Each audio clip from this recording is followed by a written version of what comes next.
The Curious Case of Whisper Whillet, Jack of All Packs, Leader of One, by Brian Mullins. Narrated by Brian Mullins. Here are the chapters in chronological order. Chapter 1, Introduction. Chapter 2, Meet William Whisper Whillet the White Wolf. Chapter 3, Whisper meets Redmire Wrights the Red Wolf. Chapter 4, Redmire's dark past with her family. Chapter 5, Whisper's conspiracy theory about his family. Chapter 6, Delusions of Trivial Endeavor. Chapter 7, The Fake Suicide Attempt. Chapter 8, Families Part Ways with Whisper and Redmire. Chapter 9, The Theater of the Lamb. Chapter 10, A Silent Night's Sleep, No Dreams. Chapter 11, Whisper Whillet's Life-Ending Discovery. Chapter 12, Whisper Whillet's Untimely Death. Chapter 13, Life Lessons Post-Death. And Chapter 14, Finale/Conclusion. Chapter 1, Introduction. We won't be able to justifiably start the story with a hitch without introducing to you, the audience, who Whisper Whillet really is. William Whisper Whillet was born in Salem, Massachusetts on January 11th, 1966, alone in the middle of the woods. It's not at all common to see a born-alone leader like this, but when you get rid of the illusion of being a true leader of the pack, you can really see where he's coming from. His pack of 16 wolves didn't even realize that he was born until we get to the Theater of the Lamb scene in Chapter 9. The whole wolf pack consisted of 16 wolves, and here are their names. Bulgy Whillet, Whisper's youngest brother. Prygart Whillet, Whisper's youngest sister. Moonhead Whillet, Whisper's oldest sister. Rippler Lee Whillet, Whisper's uncle. Ballardy Whillet, Whisper's mother. Olawa Anheed Whillet, Whisper's aunt. Brew Hadley Whillet, Whillet's father. Dicklet Whillet, Whillet's niece. Dolv Whillet, Whillet's nephew. Truth Whillet, Whillet's grandfather.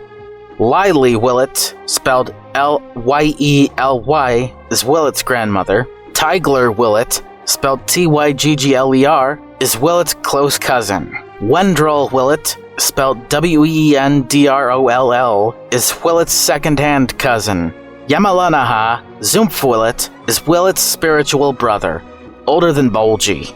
Queevy Doll Whillet, Whillet's sexually obsessed spiritual sister, older than Prygart. And Newman Whillet, spelled Nooman, is Whillet's oldest brother.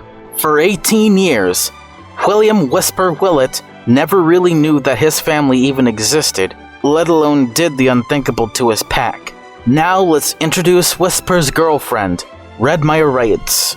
Redmire was born as Redmire Restingham Wrights in Chattanooga, Tennessee, on February 25th, 1974, right in front of her mother, first brother, uncle, and aunt. Her birth took place right on a lonely highway that separates forest, campsite, and the other side of the forest. And let's introduce her 14-pack family. Dicking and Grunge Wrights are Redmire's grandfather and grandmother. Rubely and Rubela Wrights are Redmire's mother and father. Allyhart Wrights is Redmire's only sister. Roos Wrights is Redmire's first brother. Cusum Cumberlinch Wrights is Redmire's second brother. Marleesh Wrights is Redmire's uncle. Wegeldly Wrights is Redmire's aunt. Hamethy Wrights, spelled Hamethy, is Redmire's niece. Home Wrights is Redmire's nephew. Yulihar Wrights is Redmire's spiritual brother.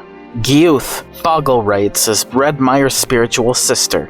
And finally Goth Wrights, Redmire's spiritual father. Both Whisper's and Redmire's family won't be introduced until Chapter 9. When and where we begin in this story is on the day of May 30th, 1995, where Whisper and Redmire first met and hooked up as boyfriend-girlfriend. Whisper was 29 and Redmire was 21. They first hooked up at the Come Hither Inn, 4 blocks away from the Theater of the Lamb. Whisper and Redmire have their first sex that very night. They checked out a few days later. Throughout these few days, the story begins.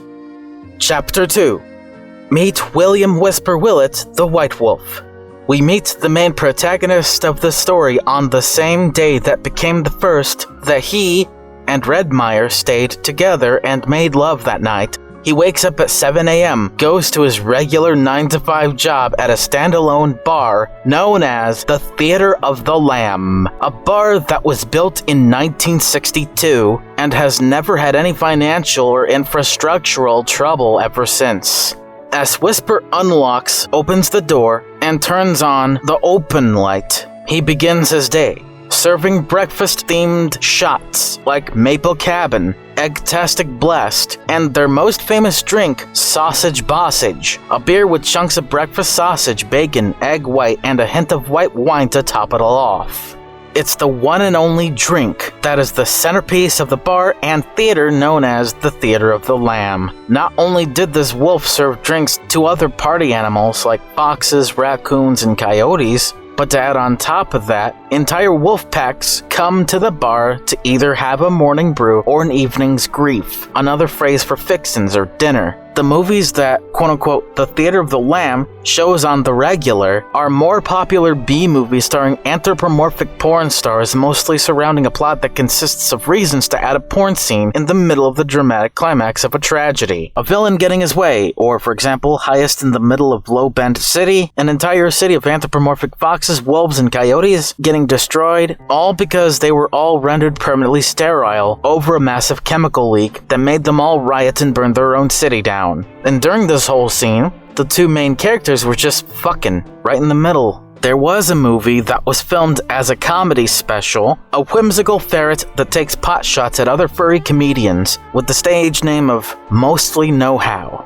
Whisper is the only one that serves his own drinks, but eventually at any given day, Redmire will kindly ask for one and he'll serve one or more to her at his command. His favorites are a few of the main drinks that are served 24/7. The first is black blood wine, which is red wine mixed with maple syrup, unused bacon grease, and molasses. The second one is blonde, spelt Blondeigh,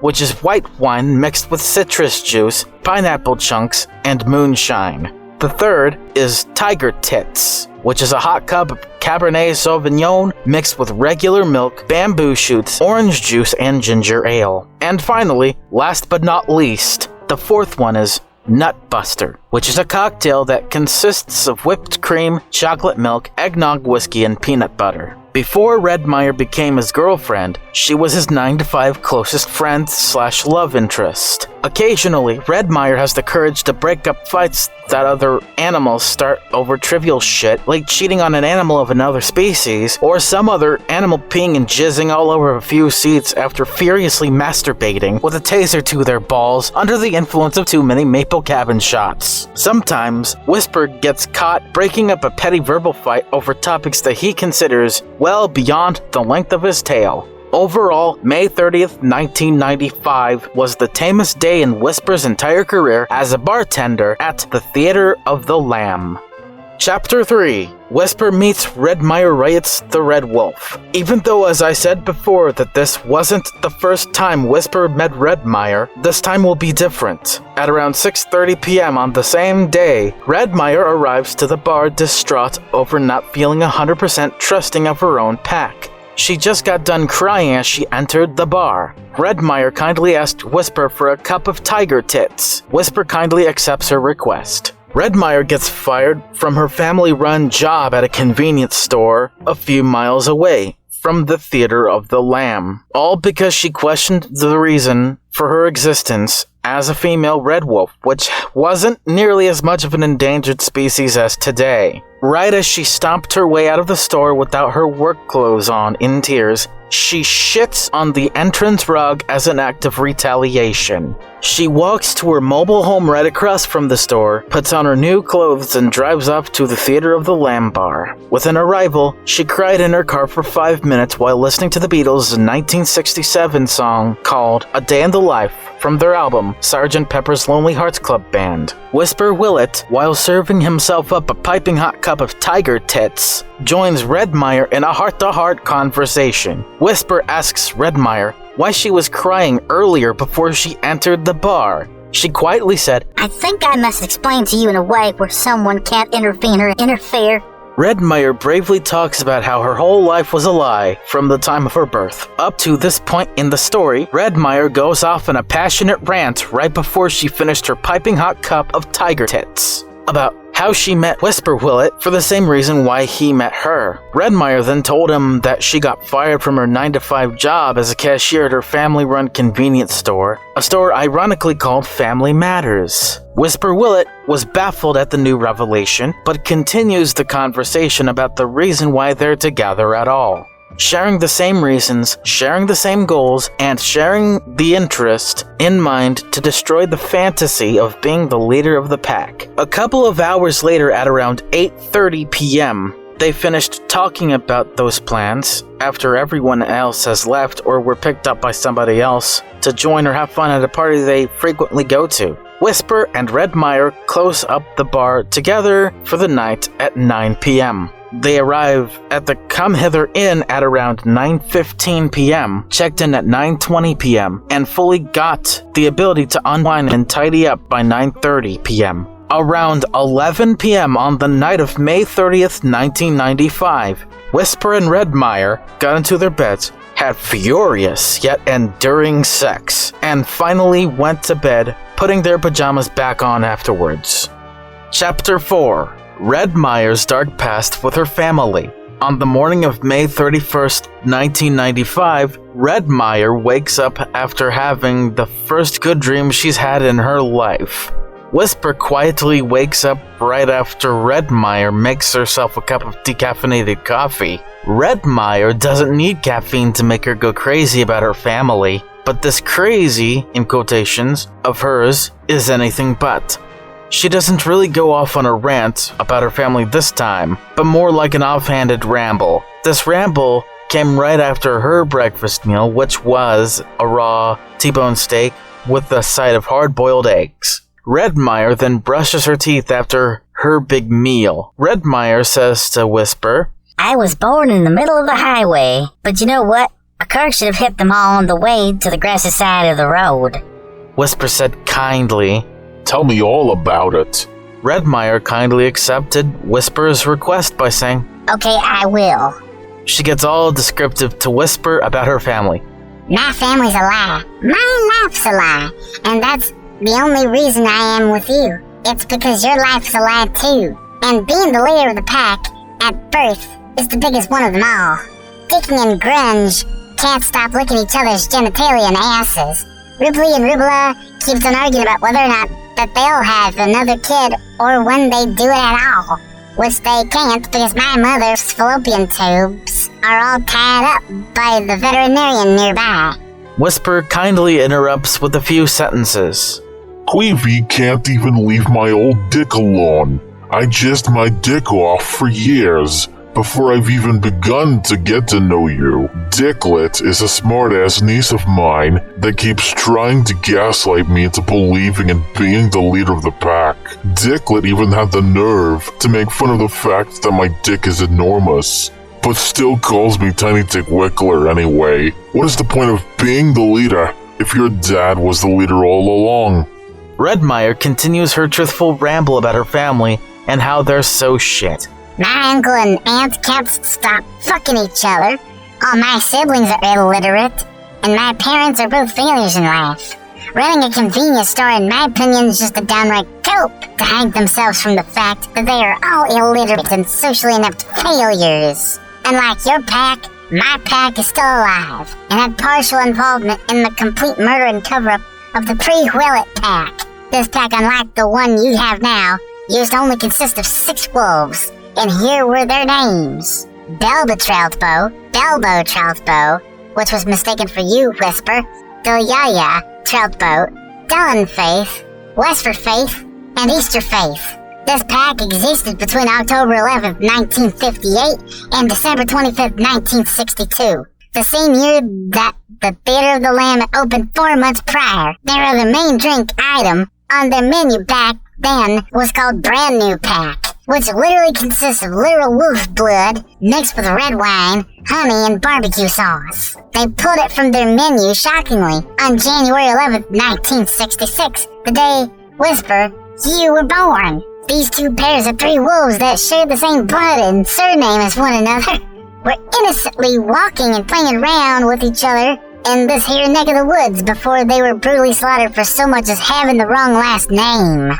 Whisper loudly gasps, and as his mouth was still agape, after the massive truth bomb Redmire just dropped, he gained a full-on erection in his pants, which made Redmire take her clothes off. They had furious sex again for 25 minutes, but this time, they took a shower together after that. Redmire and Whisper took turns washing each other's body parts and face. While Whisper was done with drying up after the shower, he just came up with this totally wacky conspiracy theory. A conspiracy theory in which will come back later to bite him in the ass. Redmire puts her new clothes on, while Whisper does the same but grabs himself a beer afterwards. Chapter 5. Whisper's conspiracy theory about his family.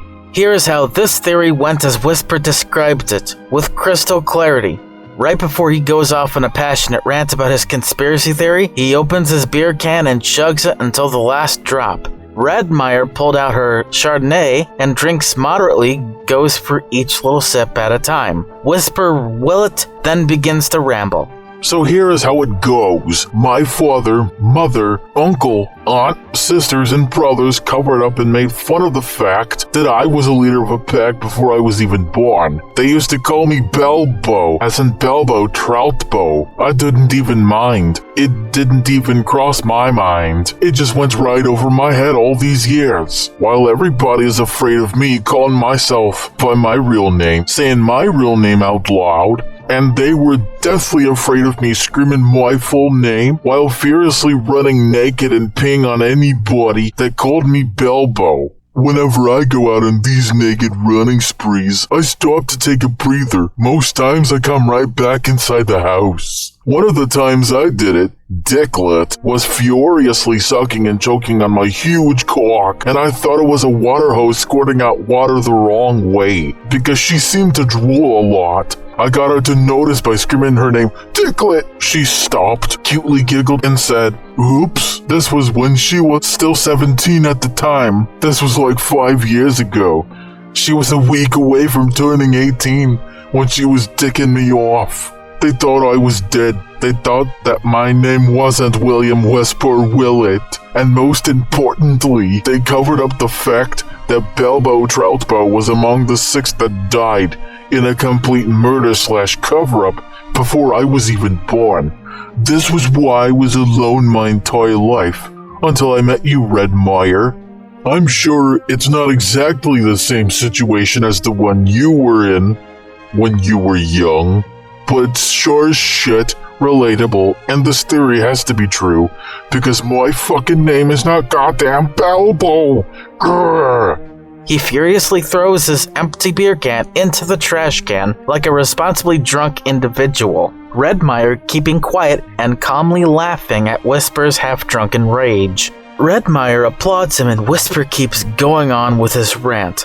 This isn't even the whole theory. That's just the first half.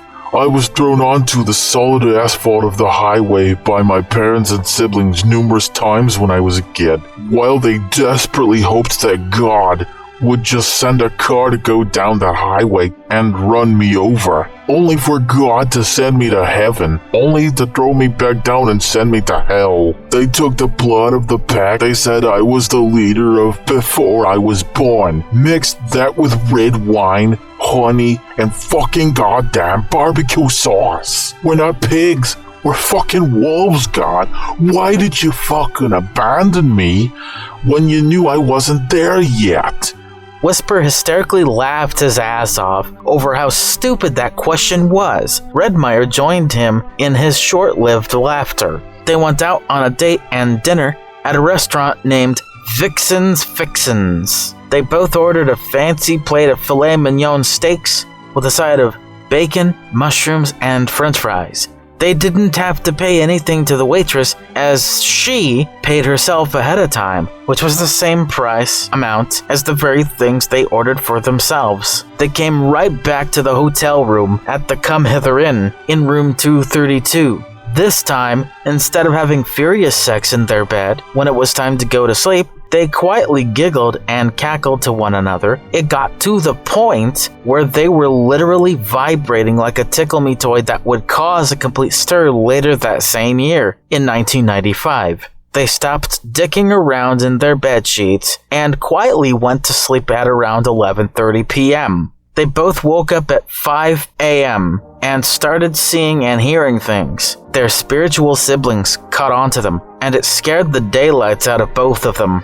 Chapter 6, Delusions of Trivial Endeavor. At around 5:10 a.m. on June 1st, 1995, Whisper and Redmire started seeing their spiritual siblings, sneaking up on them, hearing about their private conversations in the hotel room the day before. Yamalanaha kindly asks Whisper, "Why were you screaming about a menu item at a bar you work for?" while his sexually obsessed sister, Kui, asked him, How would this make you look like, working for a bar that contributed to the genocide of the pack you supposedly led before you were even born, let alone conceived? Whisper kindly responds to Yamalanaha's question and then Kui's inquiry. Because you know and I know that wolf's blood is what flows through my body and my veins, and that this violates my reason for existence. This would make me look like I'm cannibalizing my own pack that I led before I was even born, in the form of a drink or two. I can't live like this. I might kill myself with endless laughter. Redmire just bursts out laughing at Whisper for saying that he might kill himself with endless laughter. But then, Redmire's spiritual siblings started asking her questions. Yulihar asks her this question. Why and how did you even get to know Whisper's name, let alone who he truly was? Then to add on top of Yulihar's inquiry, Giyuth threw a wet hairball at her, that is proverbially, of course. What state is this hotel in? Holy shit! Redmire kindly answers Giyuth's short question with saying, Michigan. So this whole time, this entire phenomenon that Whisper theorized in his conspiracy theory happened in the state of Michigan. Giyuth was baffled by her answer and kindly responded with, Oh, I just didn't know. Oh, how sweet. It's in the state of Michigan. Then Redmire answers Yulihar's question with, He was a friend of mine when we were both in high school. He started working at the Theater of the Land back in 1989, and a day or two ago, we just became boyfriend-girlfriend. Yulihar just said, okay, and left. Giyuth told them both, I love you all, and nice to see that you have a slutty spiritual sister. Talk about hot stuff, Whisper. and left. Whisper and Redmire quickly went back to bed at 5:45 a.m. They woke up at 11:59 a.m. to the obsessive and furious knocking on their hotel room door. The knocking just suddenly stopped after Redmire sneezed loudly, only for Whisper to go right back to sleep for another 2 hours. All the while, Redmire went to go get something from her mobile home and came right back. Chapter 7, The Fake Suicide Attempt. Redmire recalls a time where she faked trying to commit suicide. This was back when she was 17 years old herself. Redmire fake cried for a few seconds. Whisper was feeling kind of awkward while being silent. So for the sake of the story, I will do the job of telling it like it is for poor old Redmire, as I, the narrator, will describe every single painful detail to you, since Redmire is still to this day too emotionally scarred to tell the tale herself, even though her entire family laughs their furry asses off every time she brings it up. On the night of June 2nd, 1995, they both started getting nostalgic about trauma in the weirdest way imaginable. As Redmire recalls, on the evening of August 20th, 1991, she tried to overdose herself on pickle juice. She apparently gathered up and collected 7 unadulterated jars of pickles, ate all the pickles in one sitting, and tried to drink every single last drop of pickle juice from all those 7 jars, resulting in her having a violent vomiting fit that lasted only a couple of minutes.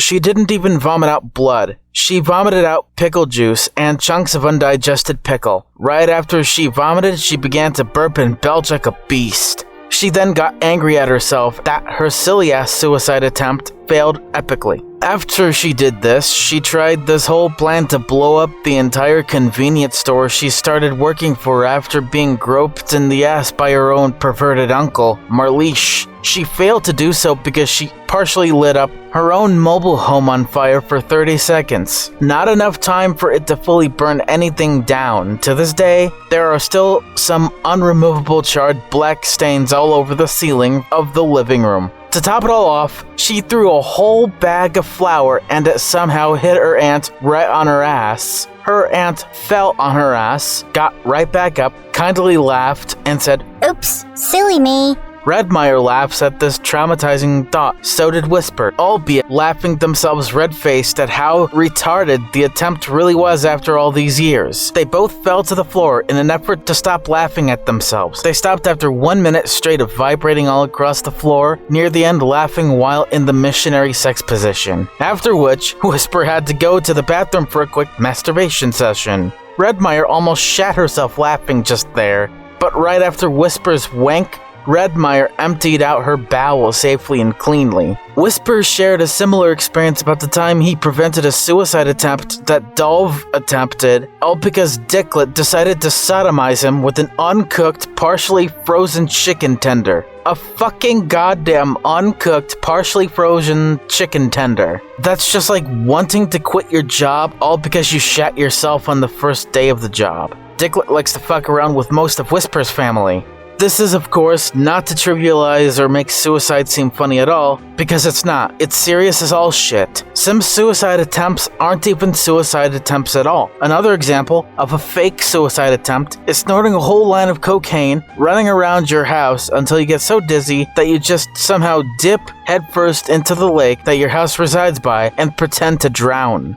Whisper and Redmire goes to sleep at around 9:30 p.m., unusually early for their bedtime, but they did it anyway. They had some dreams, but their spiritual siblings never bothered them last night. They decided to go back to the forest where both of these families lived. In these fancy log cabins, Redmire's and Whisper's families lived so close together, they were such closely tied neighbors in this regard. They then went to them to have a conversation that almost escalated to a full-blown physical fight on June 3rd, 1995. Chapter 8. Families part ways with Whisper and Redmire. As they woke up to visit their families, they went to the Theater of the Lamb to get each other a piping hot cup of tiger tits. Later in the morning on June 3rd, 1995, Whisper starts the argument with his family by asking 10 questions to all of them collectively.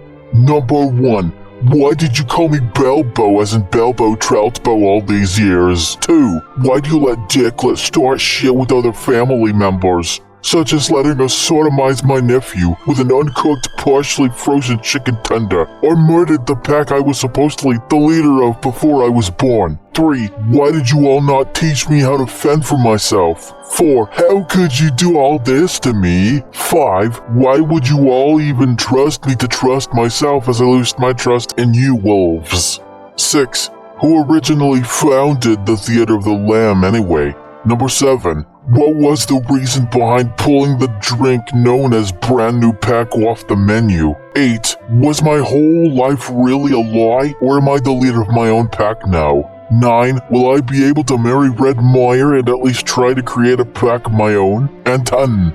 And finally, for the love of God, please tell me, why is my dick so enormous? Is it genetics, or does it have to do with lineage? Before Whisper's family had any chance to respond, Redmire did the same to her family, but only asked them 5 questions. Number 1, why did you all let my uncle sexually harass me at the convenience store Family Matters? 2, why would you name your convenience store Family Matters anyway, in spite of the fact that almost nobody comes here to buy your shitty, off-brand, mediocre garbage items? 3, why did you treat my beloved White Wolf Whisper this way? Number 4, do you think I'm your most special daughter you've ever had anyway? And 5, how many new cubs do you think we can make without dying? Both Whispers and Redmire's family had nothing to say at all. to answer for all those 15 questions, so they would have started fighting, but they all decided to calm their tits and relax as they peacefully go right back into their respective cabins. Whisper and Redmire drive back to the hotel room, starting to get a little giggly at the response. Whisper says, while trying so hard not to fall on the floor laughing, I can't believe that they couldn't even try to defend themselves. Redmire kindly responds with, Tell me all about it. This is why you're so intelligent and why I'm just so damn dumb. They go out to dinner, but to a different restaurant, the Theater of the Lamb, but this time with 30 unexpected particular guests. This upcoming chapter, I may warn you all, will be brutally hilarious, as much as it is brutally unsettling. Chapter 9, The Theater of the Lamb. On the evening of June 3rd, 1995, Whisper and Redmire were unexpectedly greeted by their own families, where they all screamed, "Welcome to the Theater of the Lamb, Whisper and Redmire." Redmire kindly responded back with, Howdy, y'all. Whisper said, Hi, guys and gals. Then Whisper proceeded to take a piss, so did Redmire. They all had dinner and a drink or two before Whisper and Redmire arrived. They went from being pissed off to the point of almost physically fighting them to being completely civil, drunk, and a bit high. They got the main projectionist at the Theater of the Lamb to put on a long documentary titled The Pre-Whillet Pack. Hail Whisper Whillet.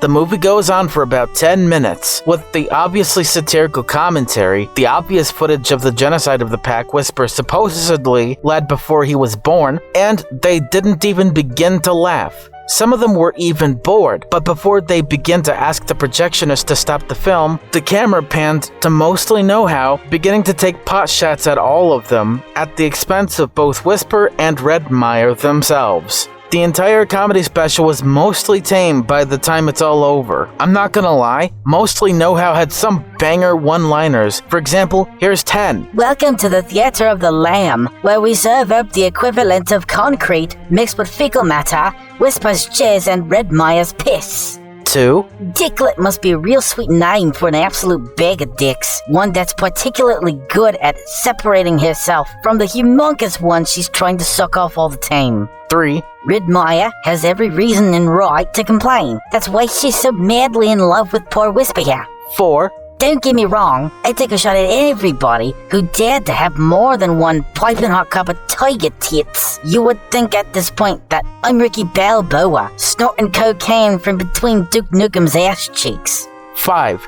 I wonder how you dig on them tiger tits. Do you choke on your own spit or do you shove those bamboo shoots up your dick hole, having those titties smack you in the nose and hope to God that you don't sneeze? 6. Where do you think you would take this bitch named Blonde to anyway? Into the woods for some straight up fucking? 7. Nutbusters, the kind of drink that Santa Claus would drink countless times until he's at the point of shagging one of the 9 reindeer, just trying to get Christmas straightened out for him. 8. The Theater of the Lamb is mostly known for that one incident where a hyena drank too many maple cabin shots, pissed and jizzed all over a few seats, whilst having a taser to his balls and screaming, "I love you, motherfucker," every time he tases himself with glee. 9. If I was only that fucking hyena with the dick just as long as Whispers. And finally, number 10. Your parents are waiting for their parents to die so they can wank off to them on their dead corpses. Bloody hell, mate. All of these one-liners had them laughing, but this was only the beginning. All of these 10 pot shots are part of his warm-up routine. What will be said next by Mostly Know-How, the British ferret, will have both Whispers and Redmire's entire family dying from laughter. Literally. Here it is. With a wolf like Whisper, who can we really believe to know to be the leader of the pack now? Whisper and Redmire was immediately startled by the ungodly loud outburst of laughter. Even Dicklet was caught up in their laughter. The shaking wasn't that much of an issue until 10 minutes later. Most of them were shaking so hard and loud, the building was shaking to its core. Redmire's and Whisper's grandparents, uncles, and aunts have already died from excessive laughter. Their death was likely expedited due to their old age. Whisper and Redmire was still both completely silent as this all plays out. For the next 10 minutes after their deaths, the laughter started dying down a bit. The younger wolf succumbed to laughter as well. This included all the cousins, nieces, nephews, brothers, and sisters from both Whisper's and Redmire's family, especially the spiritual ones. Just because they're equivalent to living ghosts does not mean that they don't die like the living things that they were before. The electrical wiring plumbing became a little damaged from the shaking. Pipes started leaking, wires started sparking, the projector goes out, while the projectionist doesn't even chuckle as this massive outburst of laughter began, runs and escapes from the bar to save his own life.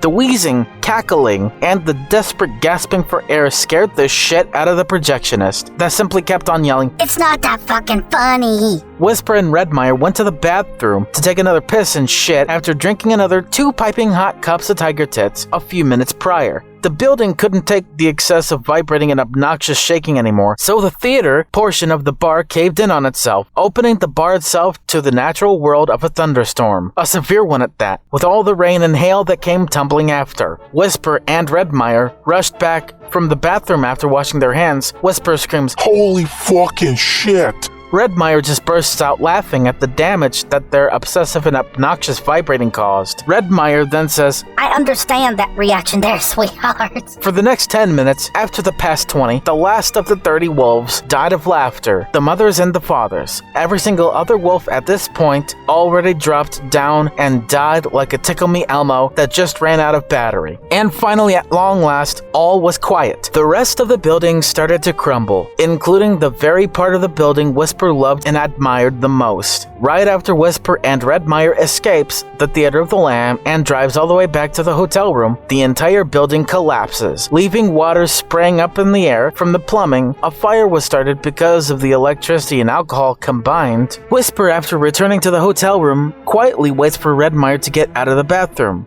Redmire gets out of the bathroom just distraught. Whisper enters the bathroom just downright sobbing out loud. Redmire joins in his sorrow by weeping while laying on their favorite bed. They stopped crying at the same time. After 15 minutes of doing so, they watched the news about what just happened at the now-to-be defunct and destroyed bar called the Theater of the Lamb. They all just said nothing for the rest of the night, ate nothing for dinner, and just went hungry while sleeping for the rest of the night. And that concludes Chapter 9. Chapter 10. A Silent Night's Sleep.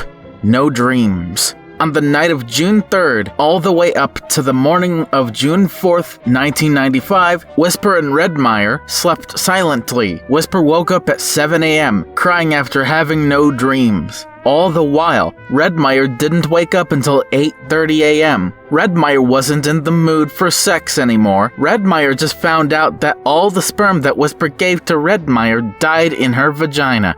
Conception didn't even begin to her. She walks all the way to the bathroom, quietly shuts the door, and starts weeping slowly. Redmire didn't even say a word until she had her breakfast. So did Whisper. Whisper didn't even realize the shocking news Redmire tried her hardest to keep to herself. All of this was until Redmire broke it to Whisper right in his face.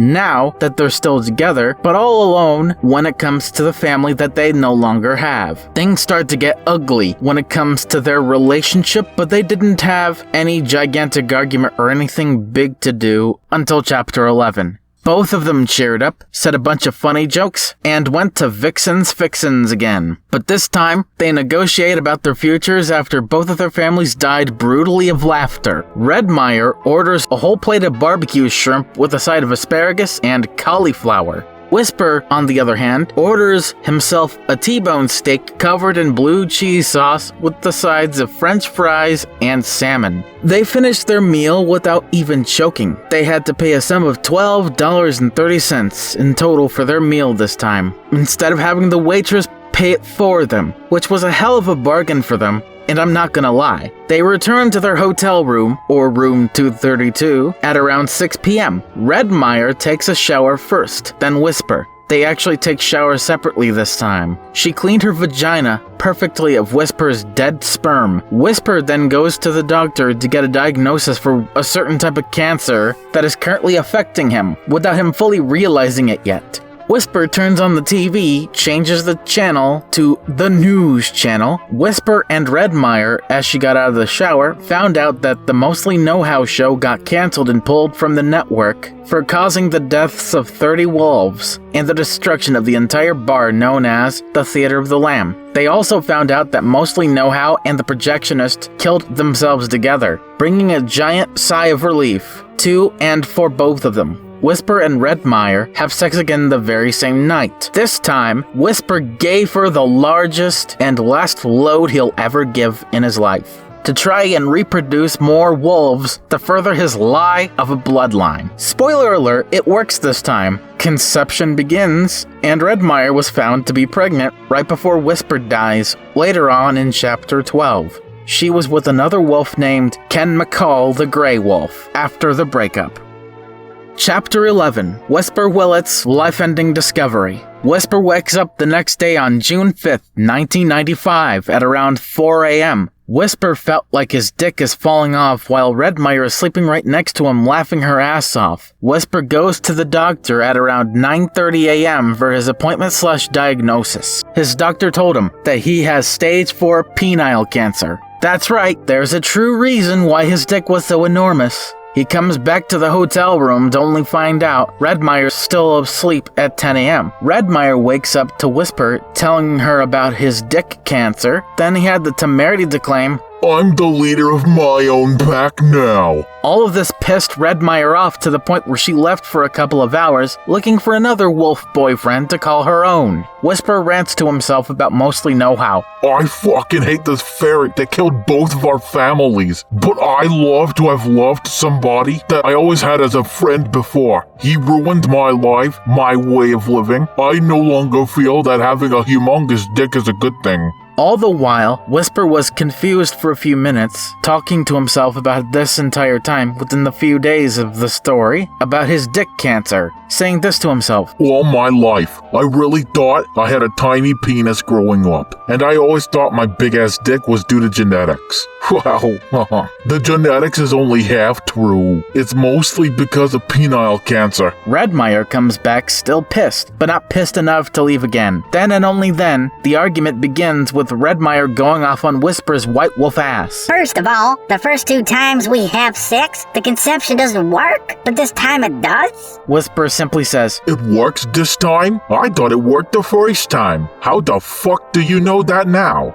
Redmire clapped back with her response. I can feel it, Whisper. I can feel the most ticklish part of you inside of me, you rotten bastard. That's how. Now, after the fact that you had me in suspense over the fact that you didn't tell me until now that you had dick cancer, and now you have the balls to feel sorry about how I felt being with you at all. Do you even remember the reason why we're together, Whisper? The reason why we're together is to destroy the absolute delusion of you being the leader of your own pack.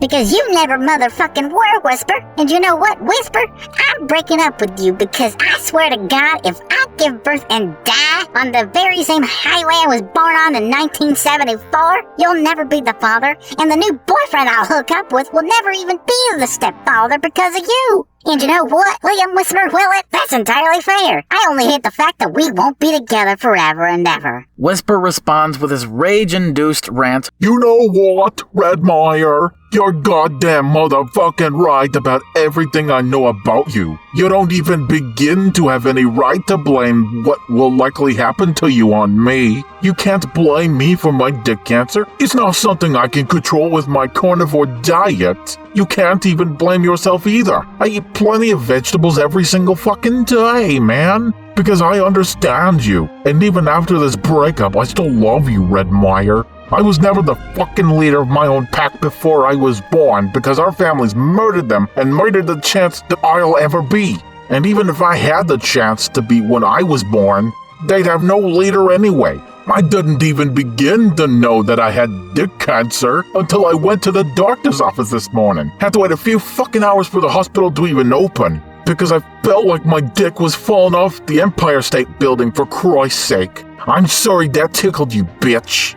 Redmire apologizes for what she said about him, but the breakup still occurs. She silently left, but not without saying her last words to Whisper as they checked out of the hotel and hotel room. Whisper, I still love you too, but even you are too good for your own family. Whisper leaves, quietly walks out of the hotel, walks to his black car, and drives it to the hospital after calling about his dick cancer getting worse. Whisper's dick cancer is well beyond the faintest fucking chance for remission at this point. Whisper is now stuck in the emergency room, and that's where he'll stay until the day he dies in this story. Redmire books another reservation at the same hotel, but in a different hotel room, in room 101, and with a different new boyfriend, Ken McCall the Grey Wolf. Chapter 12, Whisper Whillet's Untimely Death. About 3 weeks after the breakup, on June 5th, 1995, Whisper was found dead on the stretcher he had to sleep and eat food on. The nurse and doctor beforehand knew Redmire and her phone number, so they call her while Redmire was just waking up after a peaceful night's sleep with Ken. This all took place on June 26th, 1995. Redmire picked up the phone, and the nurse was calling her saying this. Redmire, I hate to tell you this, but I have very sad news for you. Redmire kindly responds with, Okay, please for the love of God, tell me. The nurse tells her, William Whisper Whillet is dead and died from stage 4 penile cancer. The last time we measured his penis length as he died, it was at a profound 15 inches long, and both his testicles were black and being the size of ostrich eggs, in my opinion. Redmire kindly acknowledges what the nurse told her, thanked her for giving the tragic news to her, and swiftly hangs up. She screams to herself, Jesus fucking Christ, holy fucking shit! All of a sudden, she was on the verge of shitting herself. She rushed herself to the bathroom and slammed the door. Ken was silent and baffled at what he heard the nurse told Redmire. Ken went to get a can of 0-calorie beer. He kindly opens the can, takes sip after sip of his drink, and puts it down when it was empty. Ken suddenly wanted to take a shit, but Redmire was in there shitting her ass out. Ken talks to himself softly. My God, maybe this will be the opportunity for me to become the leader of the pack for now. Redmire, after she's done shitting, wiping her ass and flushing, puts her clothes on and starts to sob out loud for a few minutes. Ken, being a tender-hearted wolf, starts to cry and howls with Redmire at the same time she started howling. They all cheered up, and Ken was glad that Redmire was pregnant. The doctor, which turned out to be Ken's supposed father at work, goes off on a tirade about his supposed son to the nurse, and here's the best snippet of it. Ken is the whiniest, most delusional wannabe daddy faggot the whole world has ever seen. He won't know it until it's too late, nurse. I swear. Because I adopted him. That's why.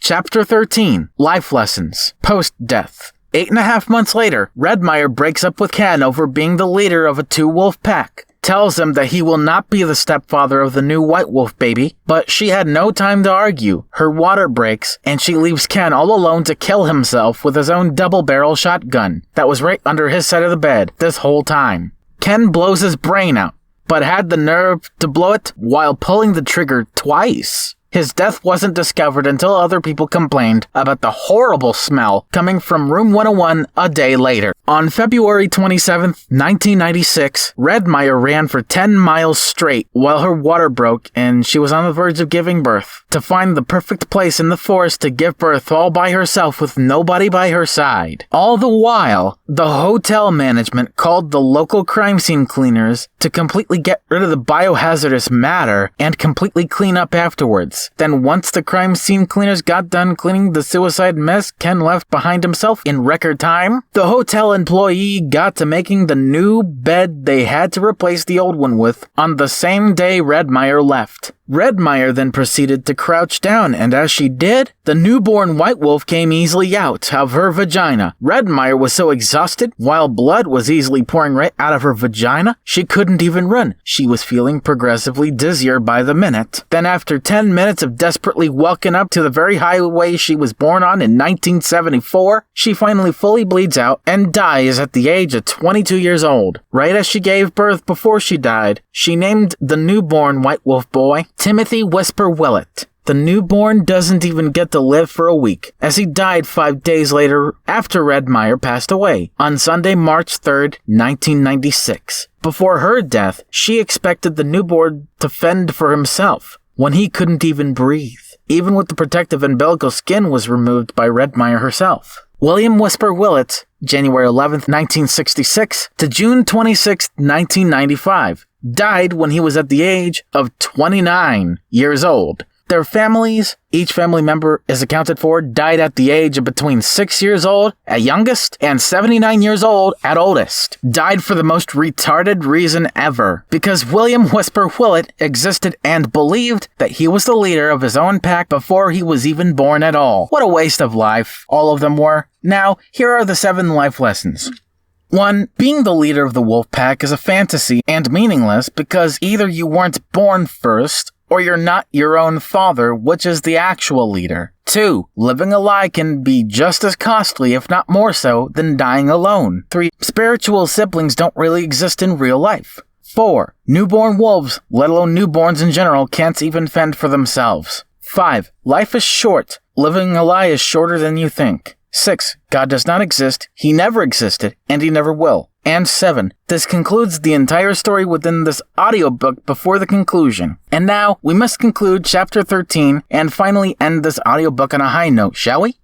Chapter 14. Finale/conclusion. So in summary, the total death toll of this story is 36 characters, including poor old Ken that shot himself in a hotel room. That also includes Mostly Know-How the ferret and the theater projectionist that worked at the Theater of the Lamb. Mostly Know-How kept his age anonymous, and so did the projectionist, so we don't really know their death ages. William Whisper Whillet died at the age of 29. Radmeyer Restingham Riots died at the age of 22. Ken Henry McCall, the Grey Wolf, died at the age of 19. Timothy Whisper Whillet died at the age of 5 days old. Here are the other 30 wolves and the age that they died at. Starting with Whisper's end of the bunch. Bulgy died at 6 years old. Prygart died at 7 years old. Moonhead died at 30 years old. Rippler died at 62 years old. Ballardy Whillet died at 77 years old. Olawa died at 42 years old. Brew Hadley died at 74 years old. Dicklet died at 23 years old. Dole Whillet died at 20 years old. Truth died at 79 years old. Lively died at 78 years old. Tigler died at 14 years old. Wendell Whillet died at the age of 16 years old. Yamalanaha Zumph Whillet died at the age of 19 years old.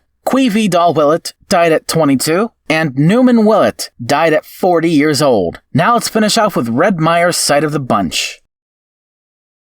Dicking died at the age of 66 years old. Grunge died at 70. Rubelee died at 50. Rubela died at 44. Alleyhart died at 27 years old. Roos died at 20 years old. Cusim Cumberland Riots died at 17 years old. Marleesh Wrights died at 32 years old. Weggledly Wrights died at 29 years old. Hamothy Wrights died at 12 years old. Holm Wrights died at 9 years old. Yuliha Wrights died at 20 years old. Giyuth Fogel Wrights died at 21 years old, and Goth Wrights died at 50 years old. And that concludes the entire audiobook of The Curious Case of Whisper Whillet, Jack of All Packs, Leader of One, which was narrated, written, and published onto YouTube by Brian Mullins. This has been a Brian Mullins the Fox production/release.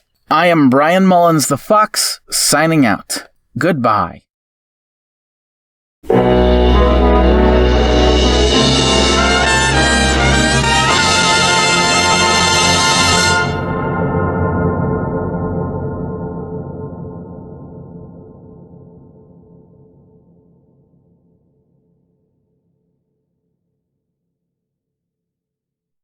The Curious Case of Whisper Whillet 2, The Ghost Chronicles by Brian Mullins. Narrated by Brian Mullins. Introduction.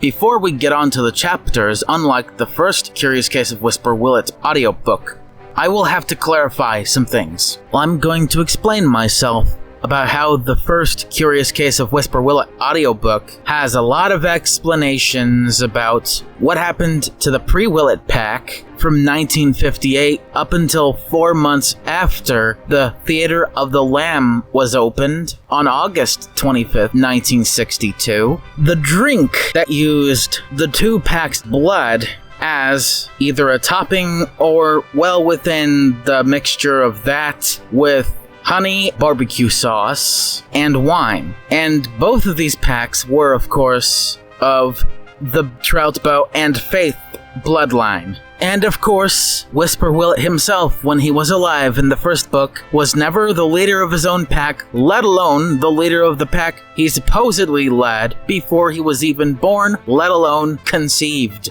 Chapter 1. Meet 3 new characters. Chapter 2. The explanation of the haunted environment surrounding the plot of land where the Theater of the Lamb used to reside by. That includes few of these characters hearing an outburst of laughter while nobody's really there laughing. It's just a bunch of collected spirits. 30 collected spirits from that one incident on June 3rd, 1995. When both Redmire's and Whisper's families died laughing at mostly know-how's one question that triggered an epic laughing binge on both sides. Chapter 3. Redbow builds a new bar right over the plot of land that the Theater of the Lamb used to reside by. Haunting experiences ensues, and so does the hilarity afterwards. Chapter 4. Bruce dies laughing after the bar opens, pretty much concluding its innocence in the same plot of land that the Theater of the Lamb used to reside by. Chapter 5. The more people came in to have a drink, the more likely they died laughing as the ghosts went inside them and took their lives. I'm giving explanations for the chapters. These aren't really the real titles of the chapters. Chapter 6. Redbow becomes the villain and goes on a worldwide anti-wolf genocide, which would have eventually wiped off every single wolf off the planet had his girlfriend not stopped him and let it happen, essentially. Chapter 7. Redbow comes clean about his past. Chapter 8. Redbow kills his entire family and then kills himself. Chapter 9. Lessons we've learned throughout this audiobook. And finally, Chapter 10. Conclusion/finale. And death toll counts, of course, because this whole franchise of audiobooks is fucking brutal. Now, without further ado, and without further dicking around, let's begin. Chapter 1. Meet 3 new characters. Here's the new cast of characters, ladies and gentlemen. Starting off with Redbow Frankfort the Black Wolf. Born on October 31st, 1978, in a forest in North Carolina, surrounded by his entire family that took care of him while he was young and growing up. He was never the leader of the pack, and the fact that he will never be will later kill him inside. 2. Bruce Brock Belcock, the Red Wolf. Born on July 4th, 1977. He was born in a forest between Jersey City and Hoboken, New Jersey, almost all by himself, with only his mother and father being there to take care and teach him life lessons. He's not the leader of the pack anyway. And 3. Jennifer Hanklin Bally the White Wolf. Born on May 30th, 1980. She was born in upstate Vermont in a very wide open forest, surrounded by her entire family, just like Redbow. Jennifer was Redbow's girlfriend and only love interest he ever had in his life. There are other characters. Number 1, the ghosts of 30 wolves that died laughing on June 3rd, 1995. 2. Redbow's entire family of 5. Annabelle, his mother, Charles, his father, Phil, his youngest brother, Tom, his oldest brother, and Shirley, his only sister. 3. A random police officer that will only be mentioned in Chapter 8. 4. The Wolf Heaven Gatekeeper that will only be mentioned in Chapter 9 before we get to the life lessons. Any other character that I have not yet mentioned will be mentioned in any other chapter throughout this entire audiobook, and only then. The story begins on the night of December 27th, 2010, where all 3 of them joined together to drive from where they all lived, a few miles within each other's area, in Pennsylvania. It took them from 9:30 p.m. all the way up to 3:35 a.m. on December 28th, 2010. By the time they got to Michigan, they got more gas, stopped to take a 20-minute nap, empty their bowels and bladders out, and got something to eat at a gas station they found that was open 24/7. So this is where their story and our story takes off and begins. Chapter 2. The Haunting Experience on Empty Land. On the night, or if you want to call it morning, of December 28th, 2010, Redbow, Bruce, and Jennifer go out to Michigan, only to find the very plot of land where the Theater of the Lamb once stood and resided by. It was around 4 a.m. when they arrived. It was a cold but not so windy night there, and then Jennifer flashes her flashlight to where she began to hear a gigantic outburst of laughter, scaring also Redbow and Bruce. Jennifer quietly whispers her fear-induced rant. Maybe there were wolves who were served drinks here before, like absolute maniacs. It's hard as fuck to tell how many there were because, to simply put it, I just have no idea why this bar even existed. Redbow, if you dare build another bar over the one that collapsed and burned down in 1995, the ghosts will definitely come to get us, kill us, and take our souls with them. Bruce was terrified by not just the harrowing laughter, but also what Jennifer just said. Redbow fires back at Jennifer's legit paranoia about the cursed plot of land with his response. Jennifer, stop trying to convince me not to build up my own bar on this old plot of land. I bought it offline. It was worth $4,000, and I'm pretty goddamn sure that it was an offer worth taking advantage of, sweetie. Before we go back home, we got to look at what it is that's left of that non-existent bar before we start building it. So the trio decided to walk up to the very spot that old bar was on in 1995. All they've seen were a bunch of rotting and decomposing corpses and bones. At the time of what happened to make it cursed, 30 wolves died. And of course all of them being Anther, because this is an Anther story. The amount of bones that remain looks like only 15 of their corpses remain on the brink of complete decomposition. And that of course includes the dead and dying corpse of Dicklet.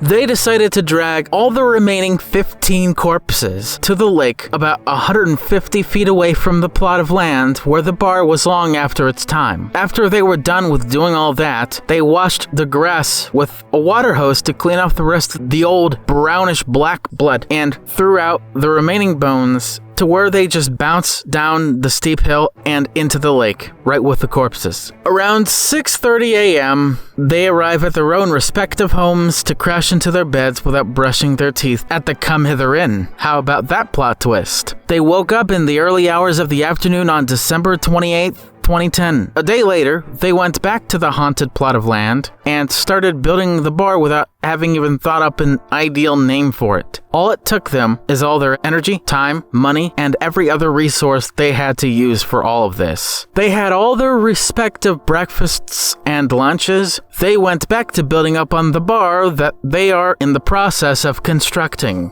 Chapter 3. Redbow builds a brand new bar over the same plot of land. 5 days later, by the time the bar's construction was completed, Redbow named it Bad to the Bow Wow. This bar, this time, is still around in the timeline and lore of this audiobook franchise, unlike the Theater of the Lamb. Typical bar shit, like fights and heated arguments that end in both parties quietly leaving peacefully without breaking out into a fight. Also stuff like accidents, customers sometimes passing out after having a shot cup or glass too many, and power outages here and there. But in spite of what happens in this audiobook/story, the joint seems clean and proper to this day. Customers started coming in normally. The fights were rare then, but today in 2023, in the lore of The Curious Case of Whisper Whillet, it's kind of gotten out of control at times. But it's sure to say it's an all-around fun-time joint for adult anthro animals of any species in this book. Chapter 4. Bruce Bilcock Dies Laughing. On January 5th, 2011, Redbow, Bruce, and Jennifer had their very own night out at the newly built bar, but this time, Jennifer started telling the story of Whisper Whillet's short-lived life, his experience/short-term relationship with Redmire Wraiths, and how the entire story ended. Right after Jennifer finishes telling the story, by mentioning the fact that Timothy Whisper Whillet didn't even get to live for a week, Bruce was confused to the point of insanity. Bruce asks all the right questions about the story like, why did Whisper hide the fact that he had dick cancer all along? Why did Redmire act like such a cunt to poor old Whisper? Why was it so funny that both Whisper's and Redmire's families died laughing? How did Whisper get from Massachusetts, the state he was born in, to Michigan? Why did Redmire suddenly fall madly in love with Whisper, only to dump him because he had cancer? How come his family lied about his real name to cover up the fact that they killed the 6 wolves that Whisper supposedly led before he was even born, much less conceived. Why would he believe in himself if his family lied about him and mistakenly name him Balbo Troutbo? What was the whole point of Whisper's whole life, really? What was the whole point of Redmire's side of the story? Why would it be necessary that all characters to have died this way? And after taking in all of this information, does it really add up to you? Those were Bruce's 10 questions. And now here is Jennifer's responses/answers to each. Because Whisper didn't want to disappoint Redmire before her knowing that the sperm before died in her vagina. Because female wolves are like that sometimes. They act like cunts. It really wasn't. It's just that they were all just so easily drunk and easily high. 4. Him and his family traveled a lot back then, starting when he was 18, which was in the year 1984. Because they were friends to begin with. Friendships sometimes turn into more intimate relationships sometimes, so that Whisper can stay with his family on the way to Michigan, so that the whole concept of being the leader of your own pack, let alone being the leader in general, is a fantasy. It's that Redmire has the same struggles about her life being a lie, just as much as Whisper had when he was alive. It wasn't necessary. All of those deaths were completely avoidable, but all in all, they died that fucking way anyway. And 10. Yes, Bruce, it all really adds up. No matter if it's just your opinion or if it's just a fact to you. There was a few moments of silence. Nobody said a word or did a single thing at all. Bruce, having heard all of Jennifer's 10 responses to his 10 questions, had another full glass of beer while she was answering his questions. After a few moments and a quick trip to the restroom to take a piss break, Bruce comes walking back to the bar laughing hysterically, and maniacally at that. Bruce, Jennifer, and Redbow were laughing with each other for 5 minutes. Jennifer and Redbow talked it through, while Bruce was quickly losing oxygen. After another 5 minutes, Bruce dropped dead by the time that Jennifer and Redbow closed the bar for the night. Redbow and Jennifer, as they left together to go to their home, talked to each other why Bruce died that way. Redbow asks her a simple question. Was Bruce that unhealthy? To the point that after 10 minutes of laughter, he just drops dead? For normal wolves, well, enter ones, of course, it's a hell of an abdominal exercise, but they still live. She responds with, Yes, apparently he was. He kept doing heroin for breakfast and crack for lunch at the same time. He did many stunts like drinking a whole fucking can of beer from his ass and vomit it out of his mouth. Both laughed out loud for a few seconds and quietly went safely back to their homes after Jennifer said that. And then they took a shower together, got into their pajamas, and then went to bed. No sex at all. At the Come Hither Inn. The same room Ken McCall, the Grey Wolf, committed suicide in. Chapter 5. Curse of the Laughing Soul-Sucking Ghosts. In the early hours of January 6th, 2011, Redbow and Jennifer found out that Bruce apparently wasn't the only one that got cursed by a laughing soul-sucking ghost, but 29 others were too. Here are the statistics Redbow showed to Jennifer. 11 anthrofoxes, 9 hyenas, 3 pigs, 3 wolves, accounting for Bruce of course, 2 dogs, and 1 anthro-cat. At this point, there were now 60 cursed spirits, but the new 30 isn't cursing the new bar. They were only cursing the plot of land around and surrounding it. It's only a matter of being able to get to the bar without hearing ominous outbursts of laughter so you don't get their attention. Every other anthro animal has succeeded in doing this without giving the 60 ghosts even the barest light of day. In other words, a vast sea of question marks flood Jennifer's head whilst taking in these quote-unquote statistics from her beloved boyfriend. Then Redbow just stares at her for a few seconds, contemplating and thinking up of a plan of what will happen and what his plan will come out to be in Chapter 6. Chapter 6, Redbow's Genocide, the one and only leader of all packs. Once Redbow opened up his bar again in the morning hours of January 7th, 2011, Redbow was drinking himself to the point where he's almost wasted, but then, right before he passed out, after having too many drinks, he had this 1-minute rant. Imagine never being the leader of your own pack or being the leader of the pack that you're destined to lead because you'd be a future daddy. What if there is no future daddy? What if there is no future family? What if we're just wolves making more wolves? What pack am I the leader of then? I'm so baffled. How is this so fucking hard for people to understand? This doesn't really come naturally. even though reproduction does come naturally to wolves. That's a contradiction to wolf lore. I wish my life was a refund, and I wish they took us back in time and shoved me right up my mother's cooch. Ooh. And then Redbow passes out. Jennifer, just confused, decided to walk away, drive in her car, and go back to the Come Hither Inn hotel room. She was silent all day. She ate, of course, she drank water, and the only time she talked were she took a shit in the bathroom or just went into the bathroom in general and talked to herself, quietly, where nobody eavesdropped her. Yes, she was that paranoid. Once Redbow got back up a couple of hours later, he went back home to Pennsylvania to broadcast his plan to commit, or at least attempt to commit, the world's biggest anti-leader of the pack wolf genocide in the history of this franchise. Or maybe in any literature of any format, let alone this one. Redbow plans to take out any wolf father figure and make Redbow himself the leader of all the packs of all the wolves of any species, of any breeds all around the world within 30 days. This is insane. But let's just get to Chapter 7 for the sake of it. Chapter 7. Redbow's final admission of guilt. Before we get to the climax of the drama surrounding this chapter's title, I'll explain in painstaking detail all of what happened that led up to this point. When Redbow went back to Pennsylvania, here is what he said in his quote-unquote live stream video. Finally, my time has come to introduce what I've concocted as a worldwide solution. I want to prove once and for all that being the leader of the pack is not a fantasy. I, Redbow Frankfort the Black Wolf, will solemnly swear to kill every single wolf father figure so that I can be the one and only true leader of the pack, and certainly the best one in which the world has never seen before. You may want to report this to the authorities.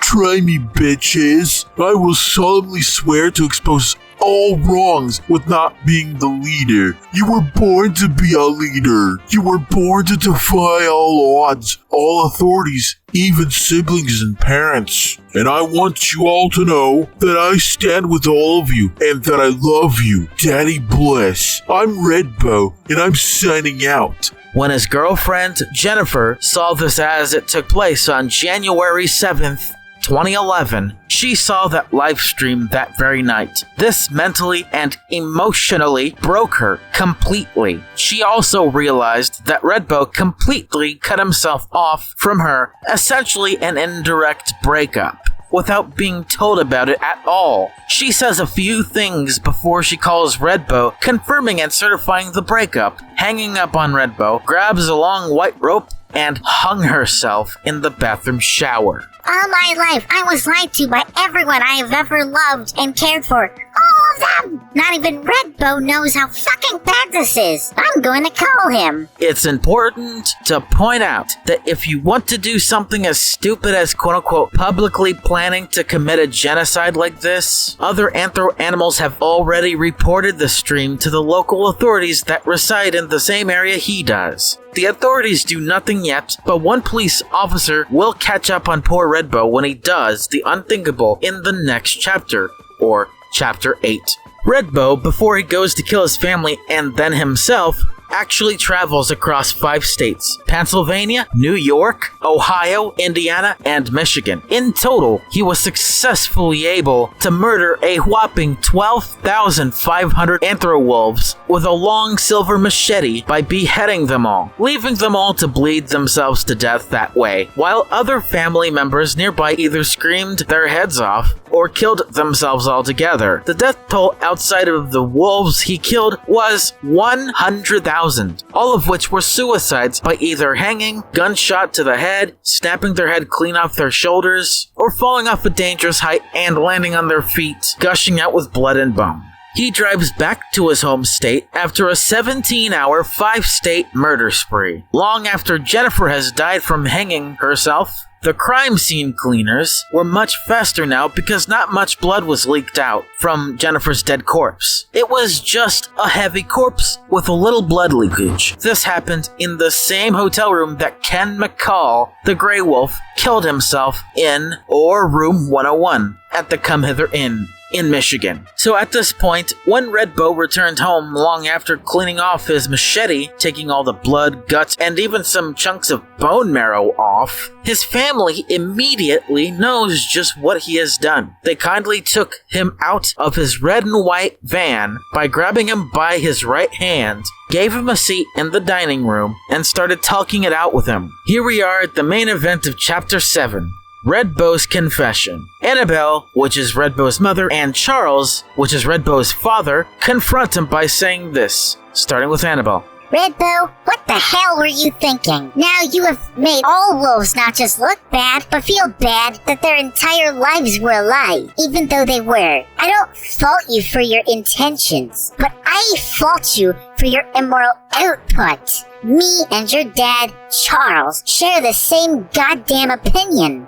Charles. Yes, I do, but I have a question for you, son. How fucking dare you prove the point that being a leader of the pack, much as being the leader, is just a fantasy for desperate male wolves like you because you can't get laid and have kids like the way we made you? Red Bow. I know that I'm an all-around loser and a massive piece of shit. But why does it bother you that I have tried? I've tried to maintain a relationship to this point where I've become a husband and, yes, a daddy. Jennifer was the closest attempt at that, and I failed her. I try to reason with other anthro animals that always disagree with me without even thinking about how my actions affect them, let alone the others I killed and those I left to kill themselves brutally. Charles. Jennifer is not the reason why you're a failure, you son of a bitch. You would never blame Jennifer for the 12,500 wolves you've killed with your machete, and the 100,000 others that you left to kill themselves. Now would you? Annabelle. Charles, how dare you imply that I'm a bitch? You do know that you had the same struggles that Red Bow has now, right? Red Bow. You're right, Mom. Charles. Annabelle, don't talk about my fucking insecurities and then dismiss me as a hypocrite. I may be a hypocrite, but that doesn't mean that I'm not trying to teach my bastard wolf child son here. Annabelle. Are we really fucking having a conversation, or is it all about your deadbeat ass because you're offended at being partially and indirectly responsible for conceiving and creating a wolf monster? Charles. I wish we weren't having this fucking conversation at all, to be quite niggardly and honest. Red Bow. Shut the motherfuck up, Dad. Demeaning and degrading her for exposing you as a bigger hypocrite makes you sound like a tone-deaf prick. Charles. You are the only hypocrite I care about degrading and demeaning, pussy bitch. Red Bow. So, you're gonna act like a homicidally mental nagger here now, huh, Charles? Huh? Charles. What the hell did you just say? Red Bow, Frankfort, the Black Wolf?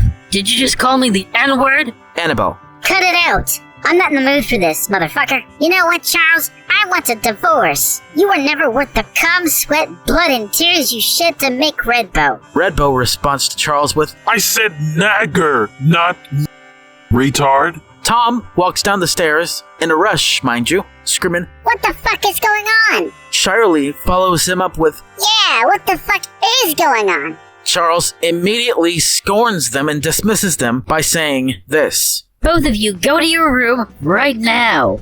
Annabelle. Charles, don't you dare! And then Red Bow finally has enough and emotionally lets rip on these deadbeat parents of his. I'm going to kill all of you, god motherfucking damn it. I've had it up to here when it comes to this bullshit. You pretend you want a conversation only to try and shut it all down. So because of your family motivated self-perjury, I will do my slating, and then I'll kill myself as an example of not to get the alpha male mentality so deeply nailed into my fucking head. God never helped. No wonder why there's no solid evidence to support Jesus' existence. If the angels took Jesus with them, maybe they also took any potentially real evidence that he was just a nobody like me, who had faith, all the way up until I realized that all of it was a pointless sham of a life I live all along. There's archaeological evidence or artifacts way older than from 30 to 33 AD, or whatever time it was when Jesus was supposedly crucified by Romans and shit. You know what, Charles and Annabelle? I don't want to know what a family is. After being part of the biggest example of why I shouldn't. I'm done. Goodbye. Well, that actually escalated quickly, didn't it? For those who are too tender-hearted to even picture yourself being in this situation, just don't. Please, just don't. You would only be damaging yourself by not getting help. Before I get to Chapter 8, I will have to warn you, it does concern a fictional character's suicide, much like the 100,000 suicides before. If you have suicidal thoughts, or know someone who does, call the Suicide Prevention Hotline immediately, or as soon as you can, when you're busy. I do not encourage any of these thoughts running through your head. Don't endanger yourself. Don't endanger others. And get some real, actual help, please. Believing in Jesus does not stop you from having the idea of wanting to kill yourself if you're desperate and out of hope. Hope would just be a slippery slope at that point. There may be people who are Christians that prevent you from doing it, but the ideation part is most important, not that it was prevented to begin with. Because in spite of those people, it may happen again, but without their help this time. Which, dear God, I hope it doesn't. Please don't. The police officer that caught up with Red Bow's shitty actions was Officer Brian Beagle Blood at the age of 34, an Anther Beagle police officer. Chapter 8. Red Bow kills his family and then himself. So now, Red Bow grabs his machine gun, storms back into his family's house, and killed his entire family. Then he turned the gun on himself. Annabelle was 48, Charles was 72, Shirley was 16, Tom was 15, and Phil was 9. All of them lived 160 years combined. That can take us as far back as 1863 if we combined their ages, ending another life that would have been completely successful if it weren't for his parents and their ego issues being soaked into him mentally, and the psychologically, sexually, and physically draining yet false mentality that being the leader of the pack, being the fantasy that it is the most important thing you can achieve in an Anther Wolf's life. You can't just be oozing out love with every ejaculation. You can't just be bleeding out love with every heartbeat. And you certainly can't be oozing out sweat with every single fucking pointless goddamn exercise of the most useless and retarded alpha male advice that not even God himself, which doesn't really exist anyway, can ever get, let alone give to you. No justice would be served. Brian Beagle Blood, the Anther Canine Beagle police officer, has been found dead by a gunshot to the head, or a suicide, a week after Red Bow took away his family and then his life with him. No further suicide took place after all of this, bringing the death toll, combining murders and suicides, to be a number so large it'll only be mentioned in Chapter 10.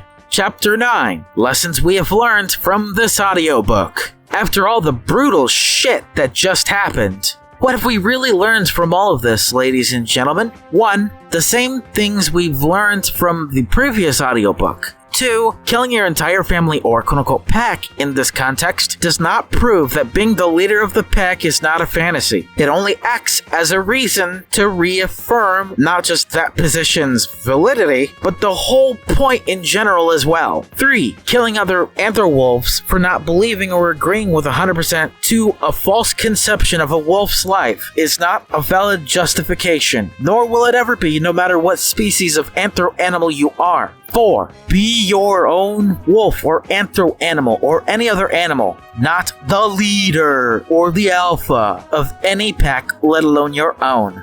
5. Stop and think before committing anything illegal or unethical. 6. Get your act and shit together, folks. And 7. Keep calm and carry on afterwards. Now let's get on to Chapter 10 and end this son of a bitch of an audiobook sequel.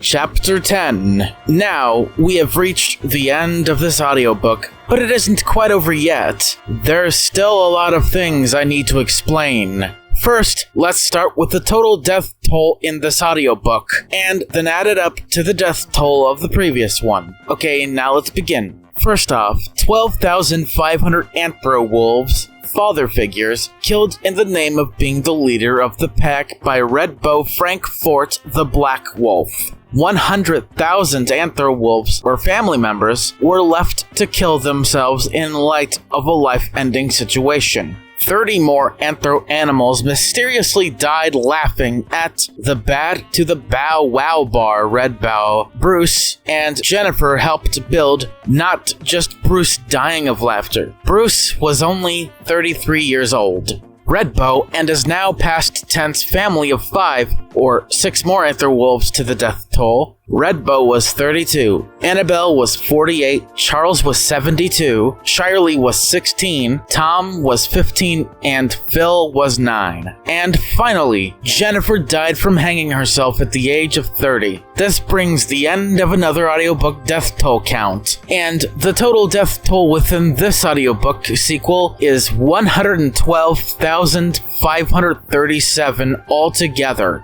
Now, to add all of these deaths to the amount of deaths in the first audiobook, which was 36, and we now get 112,573. Holy fucking shit. That's a lot of deaths for the sake of and all over a fantasy of being the leader of the pack. But before it's all over, I will give you a bunch of important updates before we leave the second edition in hopes clearing the floor for the third and last one. One, now that remains is a mostly empty bar with 3 employees, 1 bartender, 1 bouncer, and 1 security guard. If only they stay alive and never get dragged down to their deaths by those 60 ghosts. Luckily, they don't have to worry about that anymore, and I'll explain why with number 6. Number 2, the Come Hither Inn has finally decided to permanently close its doors after just 60 years of service, 1951 to 2011, because they ran out of staff members to hire, the remaining quit, and some other hotel rooms were left as total pigsties, with at least 1 dead corpse left unattended for each. 3. The Michigan town that the original audiobook took place in was called Small Heights.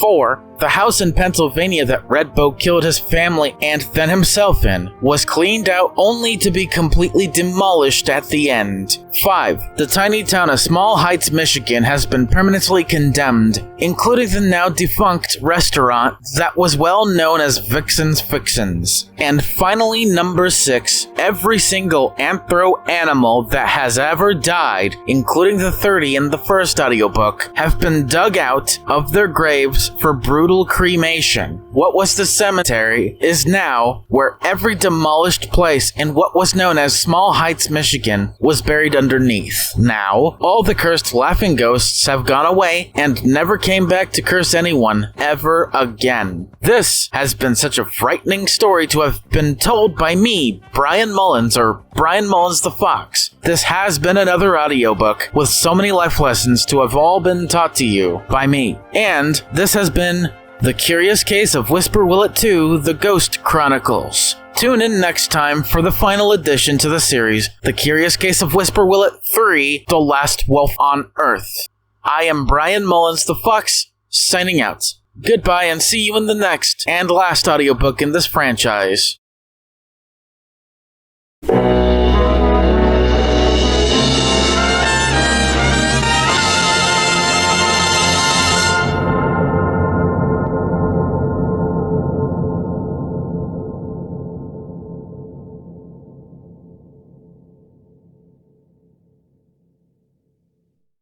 The Curious Case of Whisper Whillet 3, The Last Wolf on Earth, by Brian Mullins, narrated by Brian Mullins. Hello everybody, I am your host Brian Mullins the Fox, also known as the author of this franchise, simply named Brian Mullins.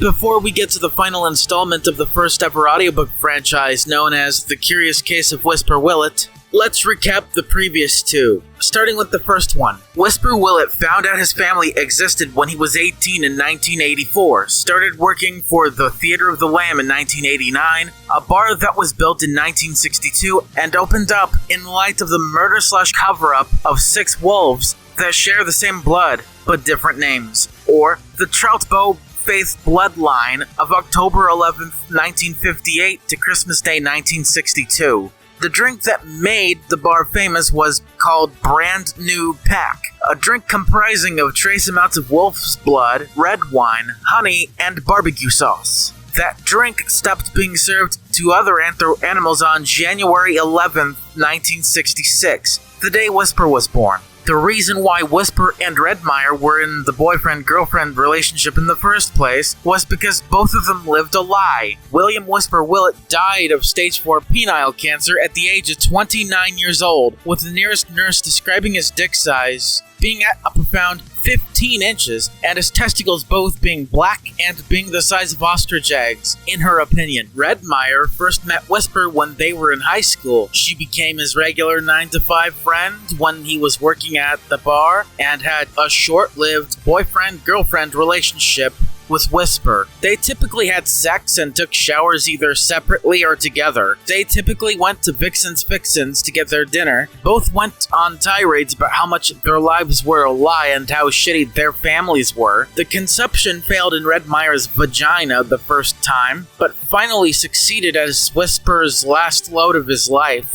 Redmire broke up with Whisper because of his stage 4 dick cancer that would later kill him 3 weeks later. Funny how Redmire wasn't mistaken for Balboa Troutbow, just like Whisper was mistaken for Balboa Troutbow. While Redmire was found pregnant weeks after her breakup with Whisper, she replaced him with Ken McCall the Grey Wolf, which ended up killing himself after she broke up with him while she was on the run to find the perfect place in the woods to give birth to the new White Wolf baby in.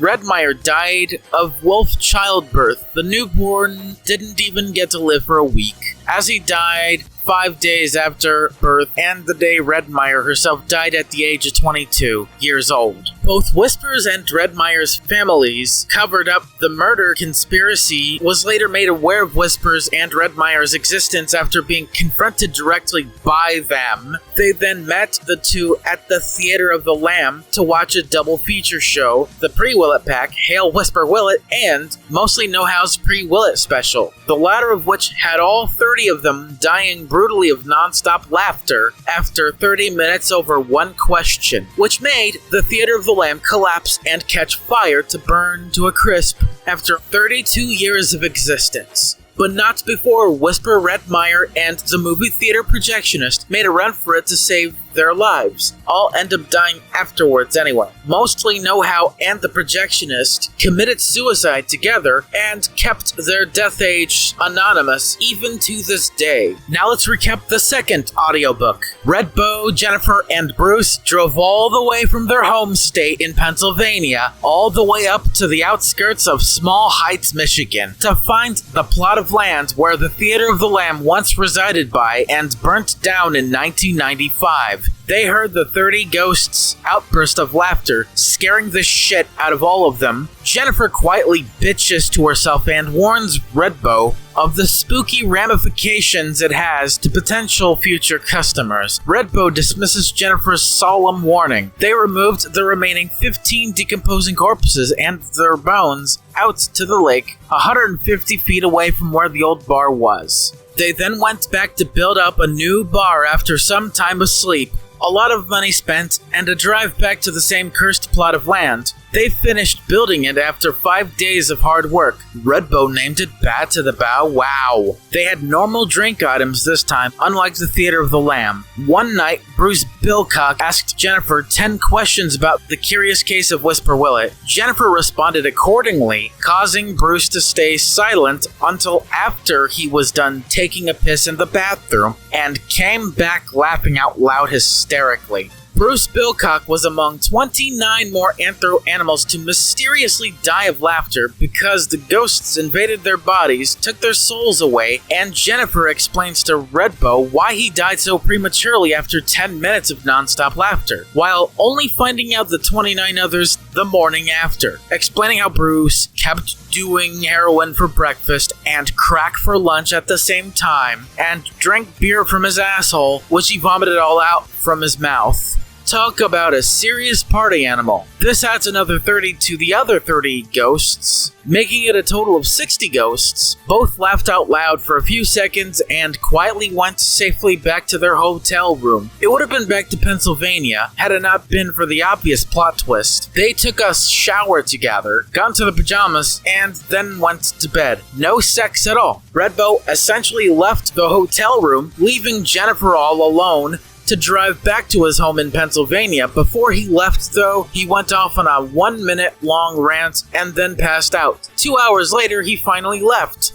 hosting his own online quote-unquote live stream, planning out what turned out to be a 5-state-wide and 17-hour-long murder-suicide spree. Jennifer, finding out that Redbow's livestream video existed emotionally and mentally broke her completely, calls him to confirm the indirect breakup with Redbow. Jennifer proceeds to grab a long white rope and hangs herself in the bathroom shower. The crime scene cleaners that served the Come Hither Inn quickly cleaned up the suicide crime scene. In total, Redbow was successfully able to murder a whopping 12,500 wolves with a long silver machete by beheading them all, leaving them all to bleed themselves to death that way, while other family members nearby either screamed their heads off or killed themselves altogether. The death toll outside of the wolves he killed was 100,000, all of which were suicides by either hanging, gunshot to the head, snapping their head clean off their shoulders, or falling off a dangerous high and landing on their feet gushing out with blood and bone.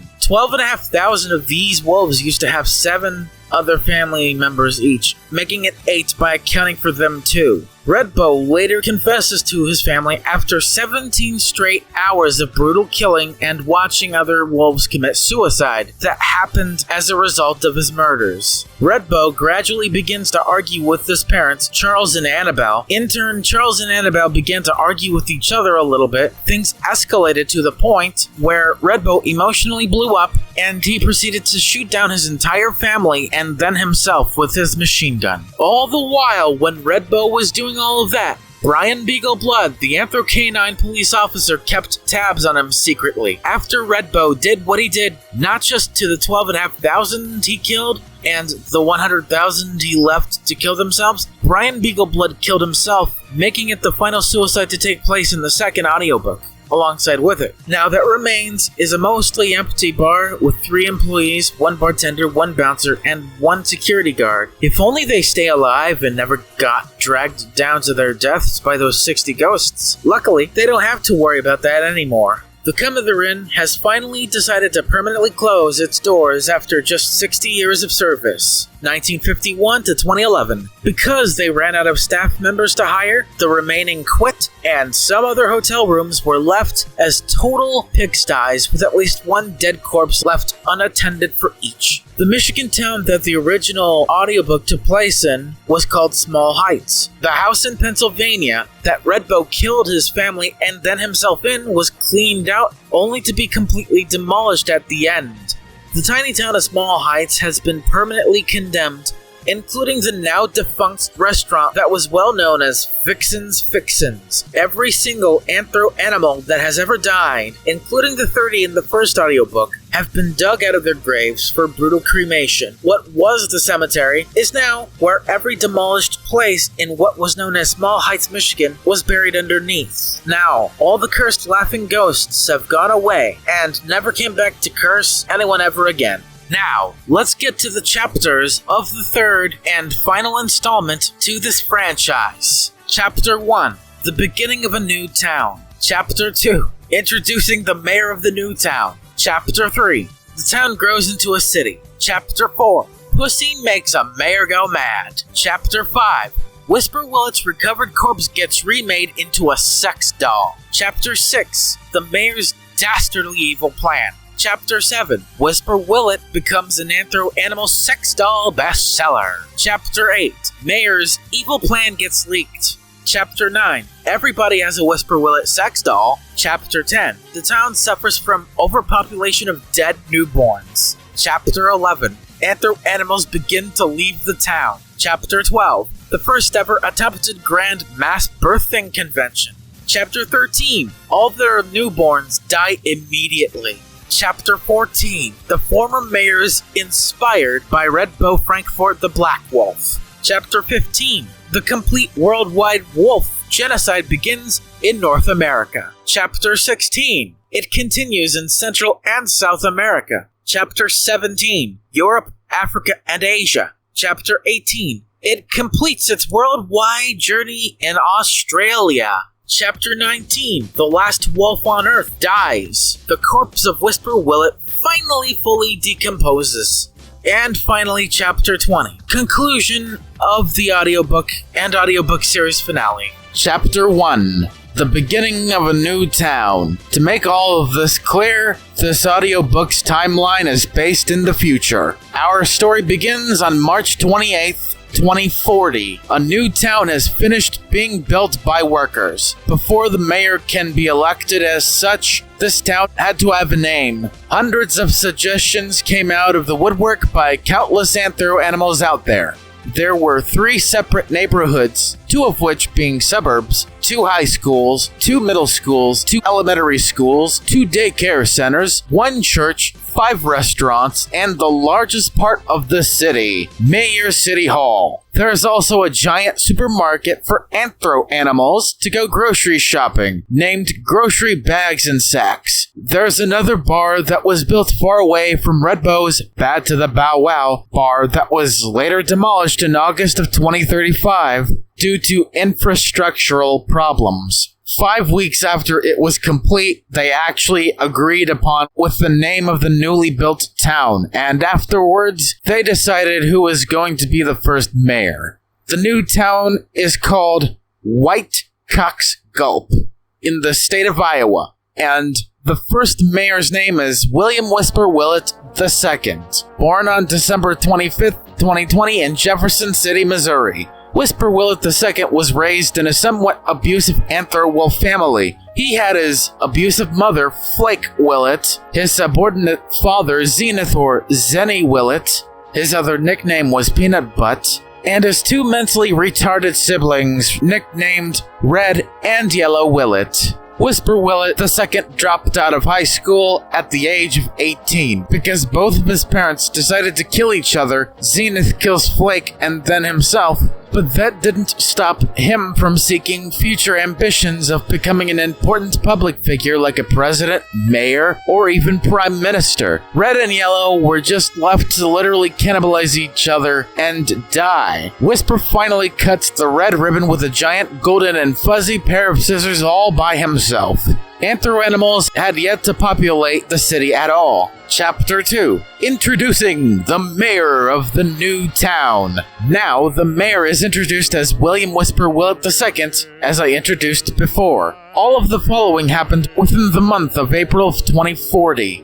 The first bunch that arrived here to live were 500 anthro animals, 100 anthro foxes, 100 anthro wolves, 100 anthro dogs, 100 anthro cats, and finally 100 anthro horses. All the anthro horses are females, by the way. The second bunch came a week later. There were now 10,000 anthro animals, all of them being 9,500 anthro wolves, all of which being females, just like all the anthro horses that came here before, and every other anthro animal is female as well. Nothing much happened here. The anthro people were waiting to see who the mayor is and what he looks like. Nobody else came. There were now just 10,000 citizens of White Cox Gulp, Iowa. Whisper Whillet II introduces the 10,000 citizens to the town and himself as mayor in his speech. Welcome, ladies. Welcome to White Cox Gulp, Iowa, home of the soon-to-be new iconic family-making invention. I won't introduce it to you until you know what you've got. Feel free and comfortable to find a house you want to live and move into. I'm not stopping you. There's a church, a supermarket, 2 high schools, 2 middle schools, 2 elementary schools, 2 daycare centers, and a bunch of other great things about this town. The crowd of all anthro animals cheered with joy, moved into their respective homes, and so on and so forth. Chapter 3. The town grows into a city. Not much was going on in the second half of the month of April of 2040. But wait, there's more. Anthro animals, where they came from. 100,000 more to be precise. 20,000 more anthro foxes, 20,000 more anthro wolves, 20,000 anthro pigs, 20,000 anthro donkeys, 20,000 more anthro dogs, and all of these now 110,000 anthro animal citizens of White Cox Gulp, Iowa, has been hungry for a mate, semen, and most importantly, a partner. The mayor is just trying to come up with a way to satisfy the urges of all his city's citizens. Somehow, the mayor did exactly that, came up with the perfect idea. But this idea isn't bringing male anthro animals to balance out all the 110,000 female ones that came to the city. It's a lot better, and so much juicier. Content warning, the following events contain mature themes, mature references, and other things that are deemed inappropriate to anyone under the age of 18. So for those who are under the age of 18, click off now. Chapter 4. Pussy makes a mayor go mad. On May 1st, 2040, Whisper Whillet II has finally had enough of the protests from his citizens and announces his new invention idea. Ladies, I have come to a thrilling conclusion. You need artificial Whisper Whillet sex dolls, but don't any of you worry. I will retrieve Whisper's dead corpse, make a sex doll shaped just like and named after him. The ladies went wild with orgasmic glee as the mayor went to go all the way to Michigan. Whisper Whillet II leaves his town for the night and early morning of May 1st to the 2nd of 2040. The ladies went back to their homes to get some shut-eye. Whisper Whillet II arrives to what remained of the now non-existent town of Small Heights, Michigan. He finds Whisper's perpetually undecomposably eternal dead corpse in the middle of the road, belly up. The corpse's penis length has reduced significantly and magically to 6 inches long, and his scrotum being slap-happily massive. It was at 4 a.m. when Whisper Whillet II gained a massive erection as he got into the 69 position where his cock is in the eternal corpse's mouth and the corpse's cock is in his mouth. This first sex session only lasts for 15 minutes. It ends in a giant explosion of ejaculate in both the corpse's and his mouth.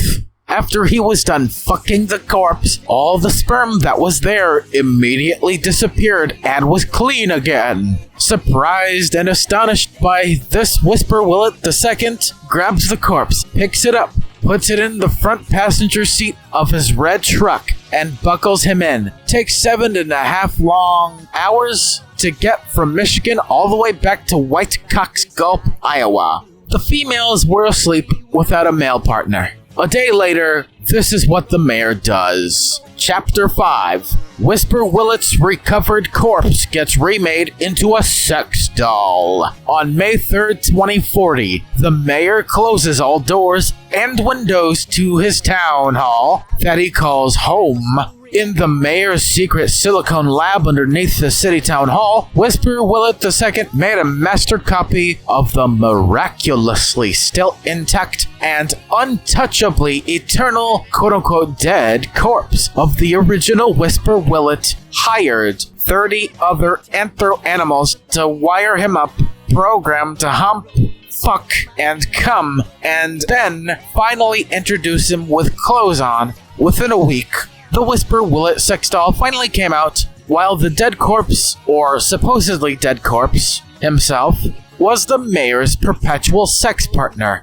On May 10th, 2040, the mayor officially announces his product being on sale for all to buy and hoists up Whisper Whillet's old but eternal dead corpse as the statue surrounded by the roundabout road. Not a shred of decomposition can ever be seen on the outside, nor smelt inside of him from his mouth down to his asshole. This entire ceremony took place at around 9:30 a.m. The new Whisper Whillet sex doll has a shit ton of interesting details about him. Folks, you want me to tell you all about him? You do? Sure, can do. Number 1, he has nice, smooth, and long black hair. He was about 6'3" and has sapphire blue eyes. He has moderately ripped abs and muscular arms and legs. Not to mention, his ass is juicy and thick as fuck. He has a soft and smooth 30-inch white furry tail. He has a rubbery latex 6.5-inch long penis with a smooth pink scrotum. he came with a whole lifetime supply of all these packets of synthetic semen for all species, a charger in case his battery needs charging, and water tablets so you don't have to give him literal water. He came at a very cheap price from the very start. He talks just like Whisper Whillet when he was alive. His body is literally programmed to hump, fuck you, while grunting, kissing, licking, and giving you sexy compliments and statements like, Heaven hath no pussy like a mother's womb. or, the best one yet to come out of this doll's mouth. I love the way you move it, baby. Let's take it nice and slow in the park. Woof woof. And finally, he was easy to turn on and turn off. He has a power button right in his hair, at the lower end of his scalp right between the two ears. So you wouldn't want to get too savvy with his head, or he'll turn off. You wouldn't want that as an anthro animal now, would you? More and more female anthro animals bought more of him later on in this audiobook.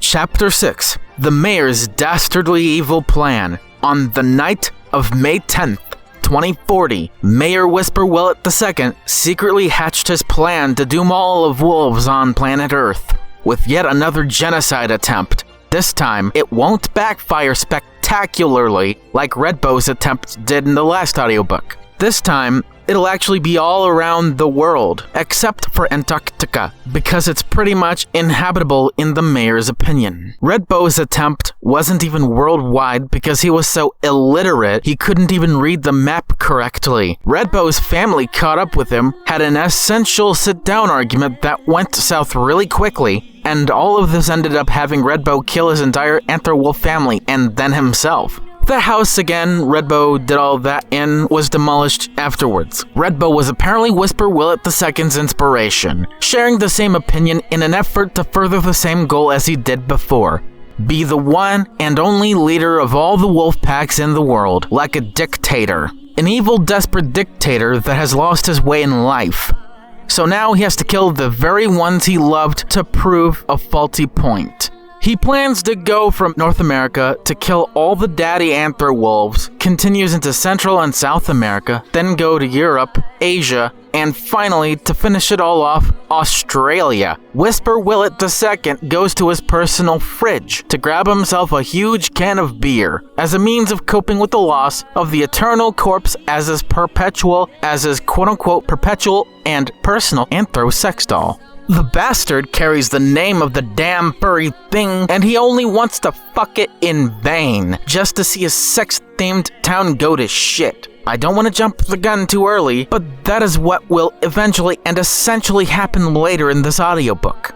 Don't want to spoil anything too soon to disappoint any of you who want to become fans of this audiobook franchise. Nobody knows of his evil plan, so nobody is alarmed yet, but as you'll see, or rather hear in the next chapter, his product is selling like hotcakes. This entire audiobook surrounds itself around a moral theme, heritage indifference. But let's not get too carried away with a potential ramble I may or may not go off on about heritage indifference. Chapter 7. Whisper Whillet becomes an anthro animal sex doll bestseller. 20 days later, Whisper Whillet the sex doll becomes a bestseller in White Cox Gulp, Iowa, selling so many of him that Chapter 9 will obviously be highlighting that stat in this audiobook. But for now, over 10,000 of them have been sold as of Chapter 7. This doll has some rave reviews. The critics have gone absolutely bananas for that doll. One of the reviews came from one of the hottest anthro horses to have ever lived here in White Cox Gulp, Iowa,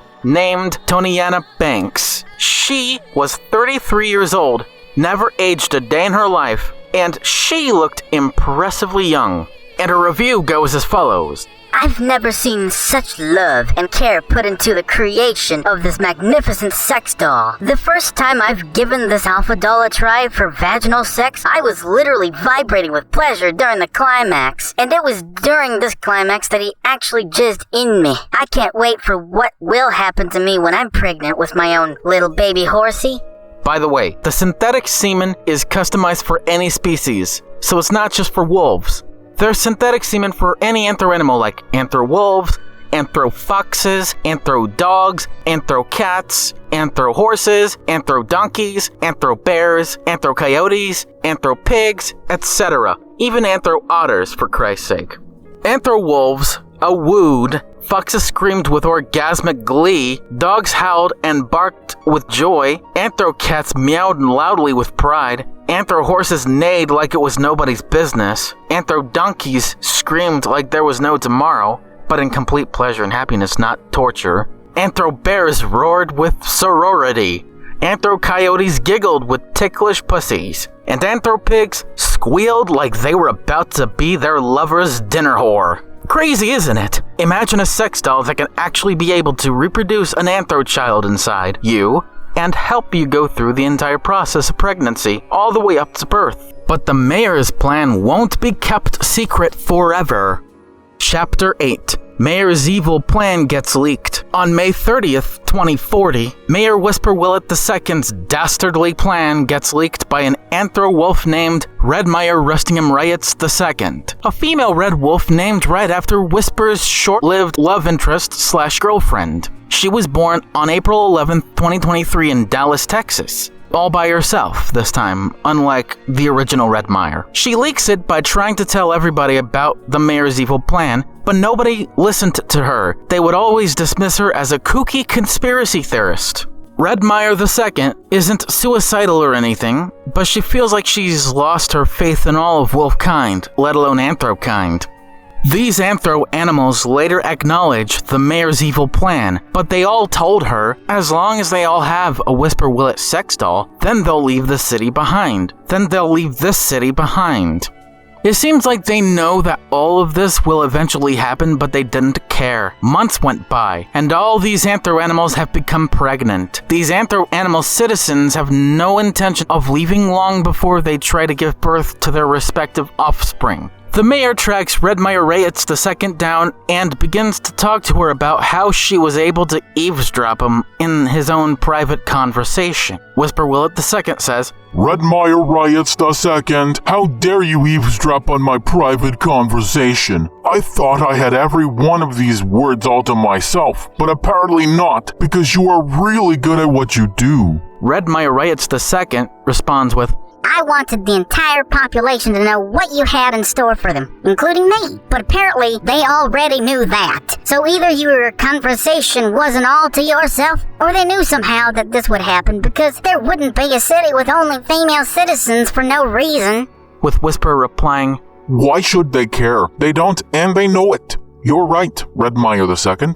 She responds back with, I know I am. Can you please just leave me alone? He responds to her question with, Sure can do, as long as you can keep true to my new promise, never leak anything else ever again. And she replied with, Yes, I promise to you that I can keep myself out of trouble. And then he, before she leaves, tells her this. Okay, you're dismissed. Chapter 9. Everybody has a Whisper Whillet sex doll. On November 11th, 2040, 110,000 Whisper Whillet sex dolls were sold citywide.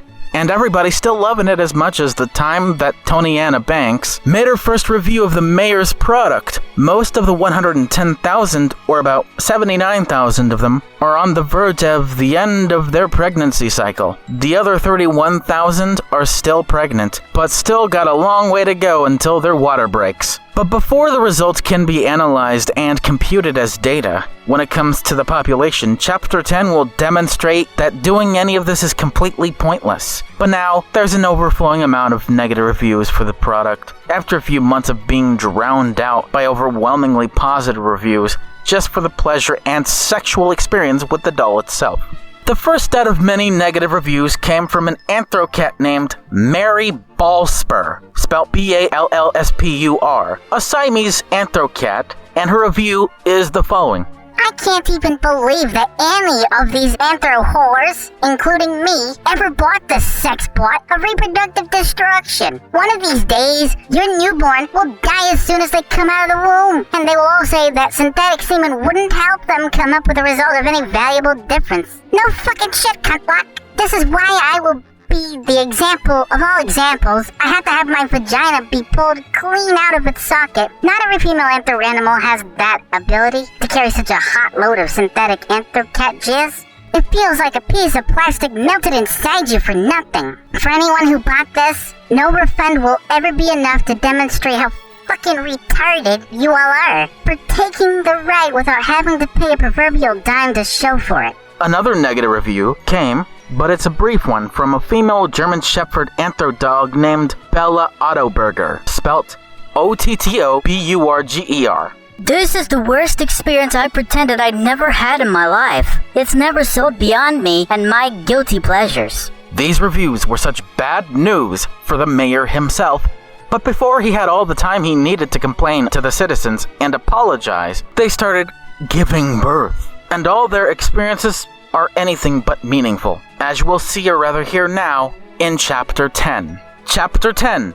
The town suffers from overpopulation of dead newborns. On Christmas Day 2040, all the 79,000 anthro animals that were so close to having their water break have now given birth. But the plot thickens here. So did their vagina's inner walls. These newborns, as Mary Ballspur, the Siamese anthrocat, predicted, died as soon as they came out of the womb. Mary Ballspur was named as the new mayor of White Cox Gulp, Iowa, right after Whisper Whillet II resigned in complete and utter shame. Mary Ballspur directed that the rest of the 31,000 that have not yet given birth to get an abortion, but the town had no such place as an abortion clinic, let alone Planned Parenthood. The rest of the population started rioting, and then Mary herself resigned as the second and last mayor of White Cox Gulp, Iowa. But whatever happened to the 79,000 would-be anthro-animal mothers? They threw their dead newborns right at Whisper Whillet II's head, but all of them missed him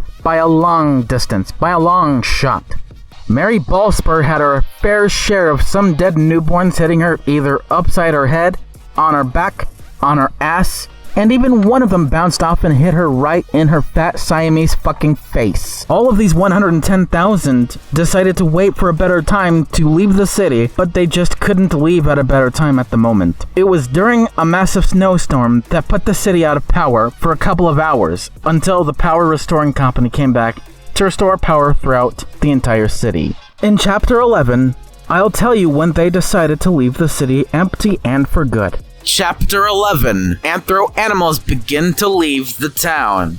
On January 31st, 2041, all of the 110,000 anthro animals decided to leave White Cox Gulp, Iowa for good. All of these anthro animals went back to their respective habitats and environments. Anthro wolves, foxes, and coyotes went back to the forest to live normal lives. Anthro horses, including Toniana Banks, donkeys, and pigs, went back to living in the barn houses they lived in before. Anthro cats, including Mary Ballspur, dogs, including Bella Ottoburger, and bears went back to the furry suburbs, far, far away from White Cox Gulp, Iowa. The 31,000 of them that were still pregnant successfully and safely got their abortions. All of these 110,000 found male partners of their own. They all had sex with them, and months later got pregnant again, but with real anthro semen from their respective partners of their respective species. Within just 8 months, they all were on the verge of breaking their water. Meanwhile, in White Cox Gulp, Iowa, Redmeyer II finds herself brutally raped and murdered by former mayor Whisper Whillet II. The town was set ablaze by the former mayor, but before the town was left to burn down to the ground, the firefighters came right on time to save 95% of the empty city. Only 5% of it burnt down. Whisper Whillet II escapes from White Cox Gulp, Iowa. Finally, the firefighters were the last ones to leave the town, and now the population of the city is 0. Chapter 12. The first ever attempted Grand Mass Birthing Convention. A few months later, on April 30th, 2041, all these female anthro animals attempt to hold the first ever Mass Birthing Convention, a convention where every single one of them gives birth in front of one another. This convention took place in the middle of the woods somewhere in Illinois. The host of the convention was Bella Ottoburger herself, alongside with her co-host, Mary Ballspur. She begins the ceremony with her speech. Bella? Welcome to the first ever mass birthing convention called The Redemption of Whisper Whillet Christ. It's strange how they call Whisper their new Jesus. Mary. And I am her co-host, Mary Meowthrin Bullspur, the Siamese Anthrocat. Bella. Be sure to give yourself some social distancing where you are standing 12 inches apart and 14 inches across. Mary. This lot of land will fit all of you and your birthing process. To commence the very special edition of the birthing process, for the first time ever, mind you, while they're grunting, Bella and Mary gave them instructions to commence in a sacred chant they just made up on the fly and on the spot. Bella begins the chant. Moomy hi ai yai oompy moompy mau die. Mary. Moomy hi ai yai oompy moompy mau die. And then the audience of pregnant female anthro animals repeat their chant. Moomy hi ai yai oompy moompy mau die. We will, but please wish all of us good luck. Yay! And the next chapter will immediately tell you, in summary, what happened right after. Chapter 13. All their newborns die immediately. Well, tragedy struck in the most convenient way and time imaginable. After 3.5 hours, 110,000 anther women gave birth to all the newborns that came out. But just like last time, as soon as they came out of their vaginas, the newborns died immediately. They all started crying. Then their vaginas started bleeding profusely, just like how Redmire died at the end of the first audiobook of this franchise. After 2 hours of non-stop crying and bleeding out of their pussies, all of these 110,000 Danther women died themselves. Mary and Bella, right before they all gave birth, ran as far away from the convention as possible for fear that they might actually be traumatized. They heard crying, but not too loudly enough. After an hour since these 110,000 Danther women died, they shared a double-barrel shotgun. Mary held the gun upwards, while Bella gave it fellatio as she pulled the trigger, and then Mary pulled the trigger last. 2 shots, 2 lives, all for the sake of 1 gun. The death toll of this third and last installment of the first ever audiobook franchise I ever made is now 299,003. But trust me, it will get a million times worse as the audiobook grows closer to the end of it all. Now, the whole plot of land where the convention took place for the first and last time, a river of blood, shit, and dead corpses of anther women and their newborn fetuses that died immediately after birth, flooded over into other woods and forests and made an incoming highway a living hell to cross without blood and guts and shit splashing all over their cars as each car passed by. But a helicopter hovered over the entire river of blood, overflowing to more of the woods in Illinois, and in that helicopter, Whisper Whillet II and his inspiration regains fuel and energy for his speech that absolutely nobody will hear or care to see him do. And that will do it for the 13th chapter 14. The former mayor's inspired by Red Bow Frankfort the Black Wolf. Whisper Whillet II goes back to the partially burnt down remains of White Cock's Gulp, Iowa. He decided to start another fire, but this time, it's a fire that the former firefighters can no longer be there to quench. Whisper Whillet II saw the corpse come back to life, only to be butt-fucked by the corpse out of anger and hate. Whisper Whillet II, while being fucked in the ass, felt strangely satisfied about the speech he was about to go off on. But he can't this time because he's trying to chase the now-to-be-alive corpse back to the city. Whisper Whillet I's corpse ran away from him. They both ran away with each other eventually, all the way up to Des Moines, Iowa. Whisper Whillet II has the chance to do a speech right next to the resurrected dead corpse of William Whisper Whillet, who was born in 1966 and died in 1995. And here is how it went on May 21st, 2041. Well, folks, it's time for all of you wolves to say your final goodbye to your fathers, for I, William Whisper Whillet II, the former mayor of White Cock's Gulp, Iowa, has a plan. I have an amazing dream. that if it all comes true, I can be the ultimate leader of all the packs of the world. No longer will you suffer from no proper attention from those deadbeat wolves of yours, for I will be your Jesus Christ. I'll be your Savior. I'll be your God, and I will rule the world. The Anther Wolf crowd unironically cheers for now, but eventually, all death comes to a rearing ugly head. Chapter 15, the complete worldwide wolf genocide begins in North America. As of now, before his massively successful genocide, there were about 11.5 million wolves all over the world. 1,437,500 of them are father wolves. Whisper Whillet II and the resurrected corpse of William Whisper Whillet I starts traveling all over the world to find any father wolf and kill them all. He decided to do genocide Red Bow style. His genocide started on October 3rd, 2041.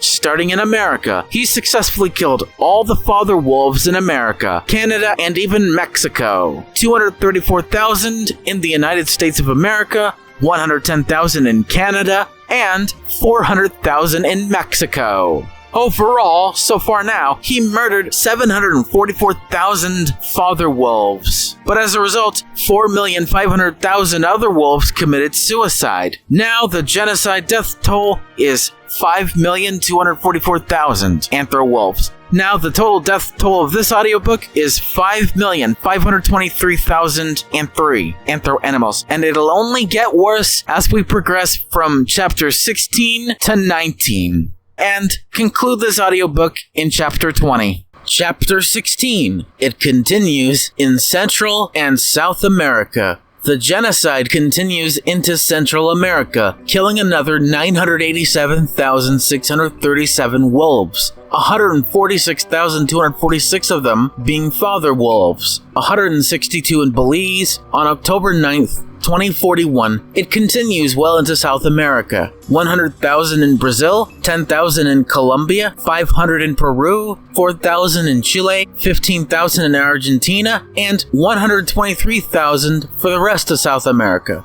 And the total for South America is 252,662. The total death toll of this genocide now is 6,484,299, making the total death toll of this audiobook to be 6,783,302.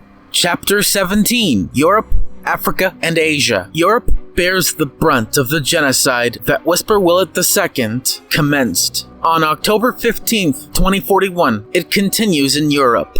Another 3,063,270 wolves died in Europe, adding to the total death toll of this genocide, which is now 9,547,569. And the total death toll of this audiobook now is 9,846,572. Now let's get into Africa. On October 19th, 2041, 5,000 wolves get killed there, adding the least to both death tolls. The genocide death toll, which is now 9,552,569, and the total audiobook death toll, 9,851,572. Now, let's finish off this chapter by going into Asia. On October 20th, 2041, there were only 1 million total wolves in Asia, which adds 1 million to both death tolls. The genocide death toll now being 10,552,569, and the audiobook death toll being 10,851,572. Chapter 18. It completes its worldwide journey in Australia. And finally, it is complete and successful after they killed all the anther wolves in the land down under.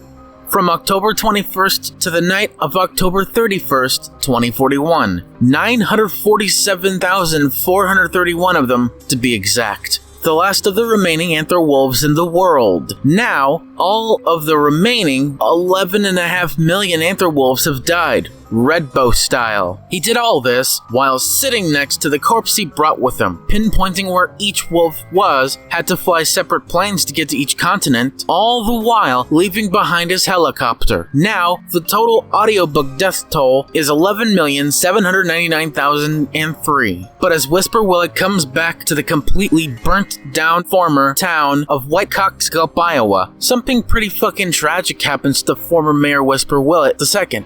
As he leaves the plane after landing so perfectly on top of where the city hall was. Chapter 19. The last wolf on Earth dies. The corpse of Whisper Whillet finally fully decomposes. On November 1st, 2041, at around 7:45 a.m., they finally return home. Whisper Whillet II finds the quote-unquote resurrected corpse right next to him, walking very slowly to his second and permanent death. He begins to feel his heart beating faster and faster. He feels that it's harder to breathe, walk, or even speak frequently.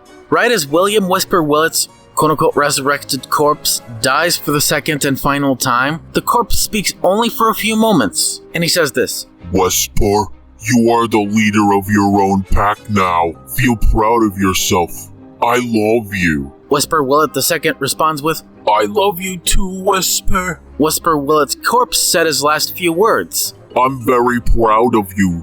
Finish your plan. Goodbye, my child. In which now, the corpse finally dies forever, leaving this planet, and he begins to decompose. Whisper Whillet II starts crying quietly, but gets gradually louder and more heartfelt as a minute or two passes by. Whisper Whillet II grabs his pistol that he had in his left pocket, but before he had the chance to blow his brain out, he had a severe heart attack, chokes on a spit, and finally succumbs while falling down onto the middle of the ash and rubble of the former City Hall building of Whitecock's Gulp, Iowa. Now, the former town or city of Whitecock's Gulp, Iowa no longer exists. For all the ashes, rubble, Whisper Whillet's fully decomposed corpse, and Whisper Whillet II's now dead corpse begins to decompose. And that ends the story of this entire audiobook. It perfectly solidifies the main point of not just this one, but the previous two audiobooks as well. But before we get to the last chapter of this audiobook, I would like to let you know that this story technically ended on a happy note. Even if Whisper Whillet II accomplished what he wanted to accomplish, that still means that Redbow is spinning and laughing in his grave, all the way back to Pennsylvania. Chapter 20. Conclusion of audiobook and audiobook series finale. Now, let's count all the deaths in this audiobook, count all the deaths within all these three audiobooks, and give you a few final updates before I end this audiobook franchise. Let's count up all the deaths in this audiobook. I'm going to include the deaths of Flake, Zenith, Red, and Yellow Whillet. Now, the total audiobook death toll is 11,799,007. Now, let's add this to all the deaths within this audiobook franchise. And then we get 11,911,580. Nearly 12 million died within this audiobook franchise. So, we're not going to go too deep into something we already covered. So now, here are the final few updates. Number 1, an EF5 tornado swept up the entirely burnt downtown of Whitecock's Gulp, Iowa, leaving nothing behind, not even Whisper Whillet II's dead corpse, let alone the officially decomposed corpse of the original Whisper Whillet, 1966 to 1995. Number 2, world officials, as of 2041, consider the anther wolf or wolf of all breeds, in their eyes, as a then-to-be-extinct species. No effort to reproduce and make more wolves ever materialized. Number 3, because of Whisper Whillet II's entire genocidal stunt, nobody can ever hear a wolf's howl when there is a full moon at night ever again. Number 4, a worldwide vigil has been held to mourn the death of all the wolves that ever existed in the name of Whisper Whillet, rendering his death in vain. And number 5, all the blood that spilled over into another forest in Illinois has fully dried up and coagulated, leaving nothing more than a big brown bump in the middle of the highway in between the two forests. The main life lesson of this entire audiobook franchise before I end it is the entire concept or idea of being the leader of your own pack or the pack in general is just a fantasy. It's not worth rendering an entire species extinct because you can't be the leader. And that's it. That's all, folks. I'm done. It's all over. This has been The Curious Case of Whisper Whillet 3, The Last Wolf on Earth. See you in the next big audiobook franchise. Consider this one over. I have been your host, Brian Mullins the Fox, or simply known as Brian Mullins, signing out. Goodbye to you all on this one.